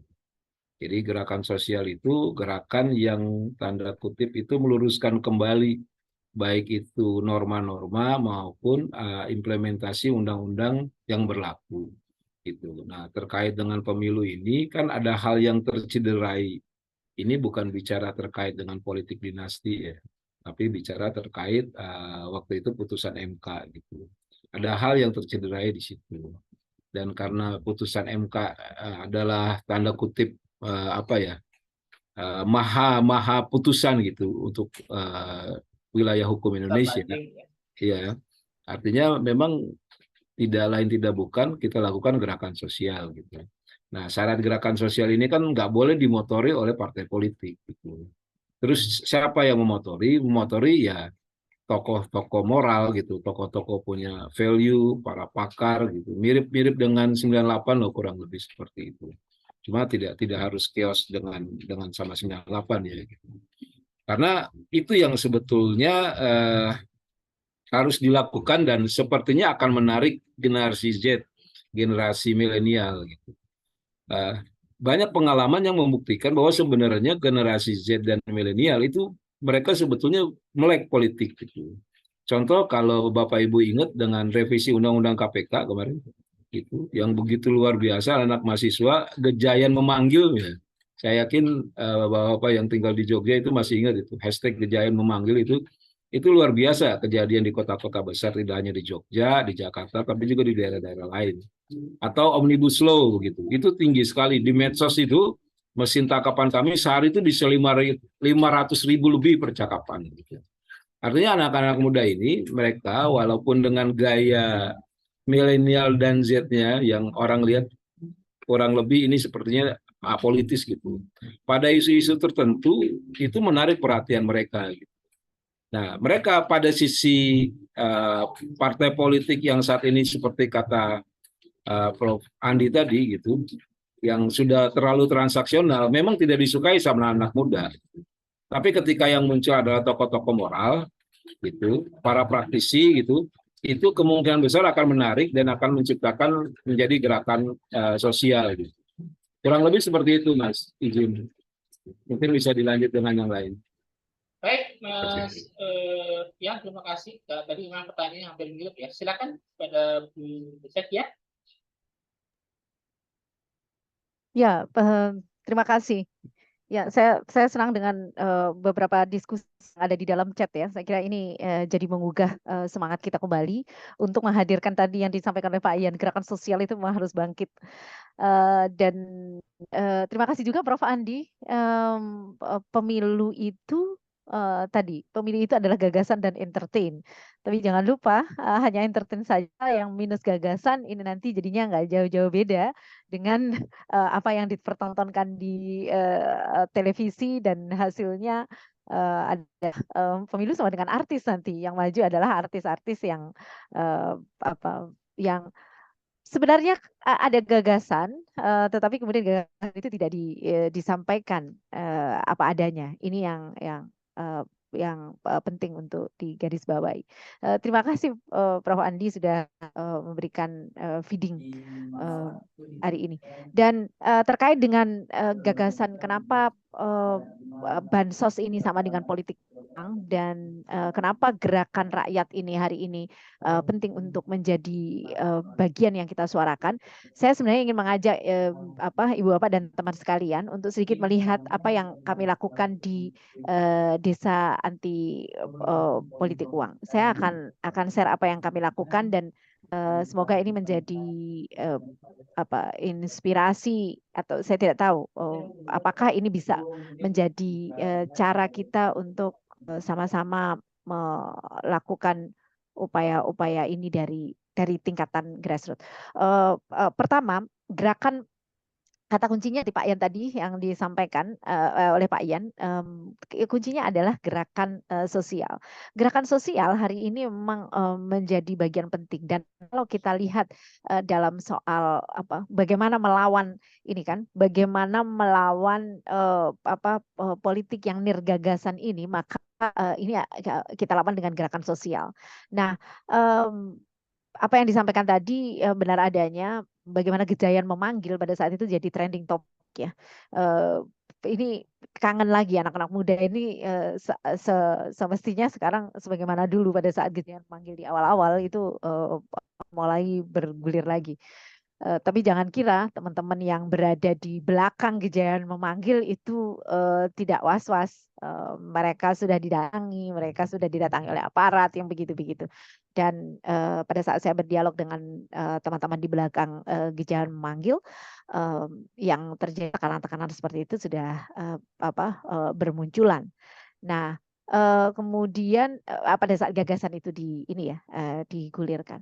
Nah, kemudian yang kedua, karena upaya-upaya untuk melakukan kampanye nirgagasan dan kampanye melalui bansos gitu, itu dilakukan secara masif, terstruktur, maka gerakan sosial ini juga harus dilakukan terstruktur. Kami melakukan itu dalam beberapa langkah. Mulai dengan kami melakukan kesepakatan dengan desa. Bayangkan Ibu Bapak sekalian ada 74.000 desa di Indonesia yang hari ini sedang dimasuki oleh para tim ses dan tim pemenangan gitu. Dan semuanya itu masuknya ke lumbung suara. Lumbung suara itu ada di desa, bukan bukan mereka yang aktif di kabupaten, atau kota, di provinsi, tidak. Tapi di grassroots sebenarnya itu ada. Dan dari sana nanti suara itu yang akan diberikan ke TPS. Maka yang namanya bansos itu masuknya nanti juga ke grassroots ini. Nah, 74.000 desa di Indonesia, kalau kita bisa masuk dengan menyepakati dengan desa, bikin perencanaan strategis, menyiapkan regulasi di desa. Ini yang kami lakukan di 2019 dan 2024 ini tentu kami terus lakukan lagi. Bukan, kami memang sudah melakukannya dan mempersiapkannya. Meningkatkan kapasitas tim. Jadi yang namanya Desa Anti Politik Uang itu punya tim juga yang dia juga keliling ke pertemuan-pertemuan, meneguhkan komitmen para pihak. Saya akan spill sedikit-sedikit saja. Ini meneguhkan komitmen dengan beberapa komponen yang ada di desa. Sayangnya beberapa desa ini yang kesulitan karena dulu pada saat kepala desanya maju itu pakai politik uang. Ini problem. Tapi tidak semuanya begitu. Ini di 2018 kami sudah melakukan itu. Kemudian kami meluaskan jejaring. Jadi kelompok-kelompok di luar desa itu juga masuk. Pada saat itu seperti Muslimat, Syiah, Fatayat, NA. Kemudian yang belum tertera di sini yang masuk kemudian adalah dari gereja. Ada perempuan PKWR, saya lupa namanya, dari wanita Kristen, wanita Katolik ya, pada saat itu wanita Katolik yang masuk. Kemudian perguruan tinggi di wilayah di mana kami berada itu yang kemudian terlibat. Ini wilayah perguruan tinggi-tinggi yang berada di sekitar desa kami. Lalu menyepakati langkah strategis. Dan strategi planning ini kami susun loh. Jadi di warga desa kelompok di tim Desa Anti Politik Uang itu menyusun perencanaan strategis. Jadi forum-forum strategis mana yang akan bergerak bersama-sama seperti forum Rois itu kebetulan kami lebih dari 90% itu kan Muslim. Jadi ada forum Rois itu kelompok-kelompok agama dan PKK, ada Karang Taruna, kelompok relawan gitu. Dan dari sana kami masuk ke sana. Jadi kalau yang Muslim itu mengatakan ar-rasyi wal murtasyi itu finnar, itu benar adanya. Jadi yang disuap itu sama-sama neraka. Kalau sekarang aturannya kan enggak nih. Yang menyuap kena tapi yang disuap enggak kena untuk pemilu yang Februari. Tapi yang November nanti yang disuap dan yang menyuap akan kena. Gitu, dua-duanya akan kena. Ini yang saya kira kenapa Forum Rois itu kemudian rame-rame untuk bersepakat dengan urusan ini. Kami lakukan deklarasi dan mendorong banyak relawan. Di grassroots, kalau relawan itu mendapatkan tekanan, saya salah satunya, kalau saya masuk ke satu RT atau satu padukuan itu nggak mulus-mulus saja. Tim ses dan lain-lain itu akan nyegat karena mereka sudah menyiapkan tenda, menyiapkan kursi gitu. Dan regulasi ini yang kemudian digunakan oleh tim sebagai alat untuk masuk ke kelompok-kelompok. Saya akan mensosialisasikan apa yang regulasi yang sekarang sedang dibuat di desa. Ini contohnya, dulu peraturan kepala desa dan sekarang menjadi peraturan desa. Ini contohnya nanti ini akan saya bagi saja. Dan meneguhkan komitmen dengan kelompok agama itu juga penting. Negara kita negara beragama. Kemarin saya berkumpul dengan perempuan Hindu, perempuan Buddhis, kemudian Kristen, Katolik untuk meneguhkan itu. Semua agama melakukan penolakan kok. Nggak ada yang menyuap dan yang disuap sama saja, itu nggak ada. Ini contoh di wilayah kami, hasil bahsu masailnya Nahdlatul Ulama dan hasil keputusan Majelis Tarjih itu yang sudah lama melakukan kajian, itu yang kemudian kami buat dalam bentuk selebaran Jumat. Dan di setiap masjid, setiap musola itu melakukan upaya ini sebelum hari H pemilu. Dan itu dilakukan bersama-sama dan itu relatif efektif untuk menolak yang namanya serangan fajar. Nah, kalau sekarang serangan fajarnya pakai e-money, itu bahayanya. Atau orang suruh tanda tangan dulu, nanti akan diberikan pada saat sudah selesai perhitungan. Sekarang kan nggak mau rugi. Itu yang kemudian dilakukan. Tetapi setidaknya memang kelompok agama juga harus turun. Kami bikin loh, kami tidak Desa Anti Politik Uang ini tidak anti terhadap calon legislatif maupun tim ses maupun tim pemenangan. Kami justru mengundang tim pemenangan untuk masuk ke pertemuan-pertemuan di mana kami secara organik memiliki pertemuan-pertemuan itu. Nah, masalahnya tim itu yang diturunkan ke tingkat bawah bukan visi misinya, tapi yang diturunkan itu konblok, yang sudah turun itu kursi, yang sudah turun itu tenda, begitu. Polanya begitu dari tahun ke tahun, setiap 5 tahunan. Maka kemudian kami mengundang mereka untuk turun, silahkan katakan visi misi Anda, perkenalkan calon, calon langsunglah berkenalan dengan grassroots. Dan data ini kami berikan kepada para calon legislatif maupun tim pemenangan capres. Nah, ini yang terjadi, dan akhirnya mereka datang gini ya. Dan kami meneguhkan untuk anti politik uang. Mereka datang dengan gagasan, dan ini ternyata bisa dilakukan. Ini kelompok-kelompok masyarakat loh, yang memang notabene pertemuan itu memang ada. Ini 3 bulan masa kampanye ini, mereka mesti ketemu 3 kali. Jadi Anda bisa masuk di pertemuan-pertemuan ini, dan upaya untuk stop politik uang itu akan kita lakukan. Dan ini yang terakhir, gerakan keluarga anti politik uang. Ini simbolis saja, stiker ditempelkan, tapi percayalah bahwa ibu-ibu atau kelompok perempuan ini bisa menjadi penjaga keluarga untuk kita tidak menerima sepeser pun dari apa yang ditawarkan untuk mempengaruhi pilihan kita, dan kita sudah cukup cerdas untuk mendiskusikan di atas meja makan masing-masing bahwa politik ini menyenangkan dan politik ini adalah penuh gagasan untuk kita sama-sama, keluarga kita, mulai dari keluarga kita membangun Indonesia yang lebih baik. Begitu kira-kira gagasannya terkait dengan pertanyaan yang tadi ada, bagaimana memulainya dan bagaimana upaya dilakukan sampai ke tingkat paling bawah. Terima kasih. Terima kasih Bu Zakia ya atas sharing ya bagaimana pengalaman beliau kampanyekan, mengedukasi masyarakat terkait politik keuangan. Memang Bu ya, memang kalau kita lihat ini udah fenomena udah luar biasa ya. Kayak misalnya saya beberapa kali ke Jawa Timur itu, terutama daerah Mataraman ya, itu memang ya itu yang diincar. Saya punya teman itu bilang, wah ini kalau di rumah saya kalau nggak ada uang nggak jalan. Ini mahal sekali, apalagi misalnya di kondisi saat ini ya, ketika ekonomi sedang susah ya, itu bisa jadi akan menjadi senjata yang ampuh bagi para calon, ya, baik itu calon legislatif maupun calon presiden saya rasa. Baik, silakan Mas Ismail Bakhtiar, apakah masih on, masih stay?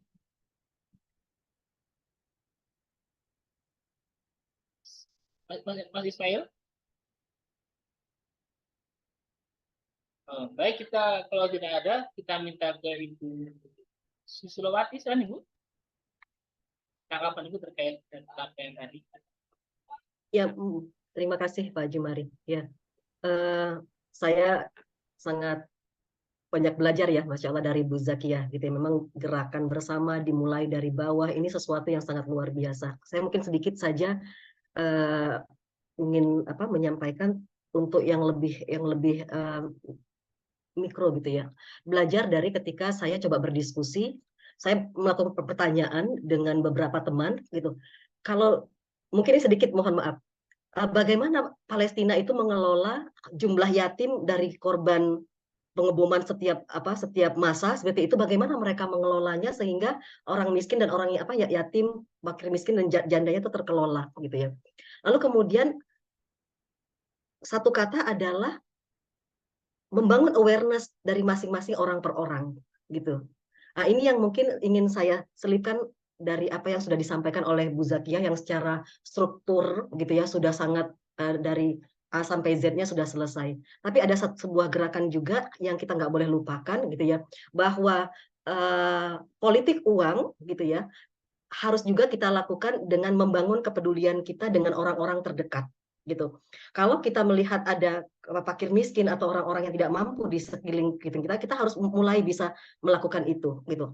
Karena kalau kemudian kemiskinan terus tetap terjaga, yang lapar tetap ada, yang nggak sekolah tetap ada, yang nggak bisa bayar uang SPP, tidak bisa mengambil ijazah, tetap tidak tertangani, tetap tidak, orang-orang di sekelilingnya tidak membangun kepedulian, tidak membangun awareness gitu ya, maka saya pikir gitu, walaupun di tingkat struktur pemerintahan dari desa kecamatan sudah ada kesepakatan, tapi orang-orang seperti ini tidak akan bisa kita selesaikan permasalahannya.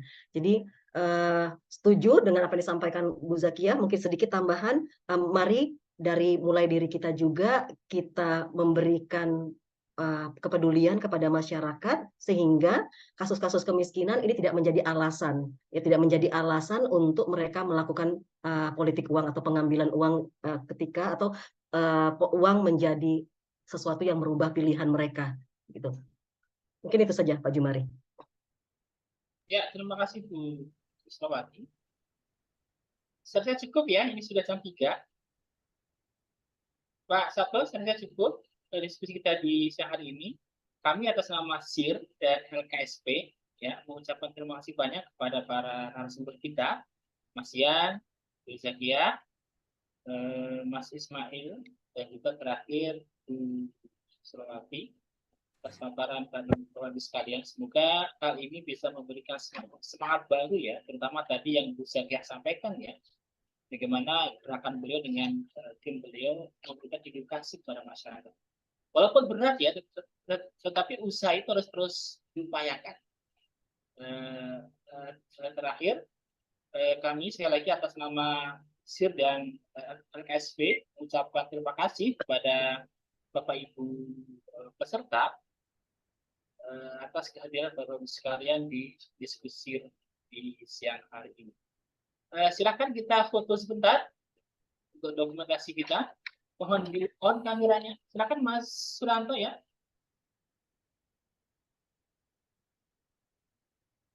Mas Suranto siap?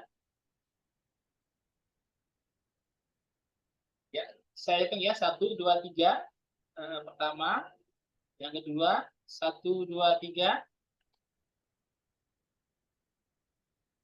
Ya, sudah ya. Baik. Sekali lagi, terima kasih banyak atas partisipasi Bapak sekalian, terutama para narasumber kita. Kita kasih tepuk tangan. Terima kasih banyak atas waktunya. Dan insya Allah kita akan ketemu diskusi yang akan datang ya. Kita juga akan diskusi lagi terkait dengan Kufatis pemberantasan korupsi di Indonesia. Jadi insya Allah akan kita sampaikan juga ke teman-teman sekalian. Terima kasih banyak dan saya mohon maaf sekiranya kurang berkenan. Assalamualaikum warahmatullahi wabarakatuh. Waalaikumsalam warahmatullahi wabarakatuh. Terima kasih semuanya. Terima kasih semuanya. Terima kasih semua. Ya, Pak Yan, Bu Ya, Zakia, makasih. terima kasih ilmunya. Pak Yan, Jumari. Bu Zakia. Sama-sama. Ya.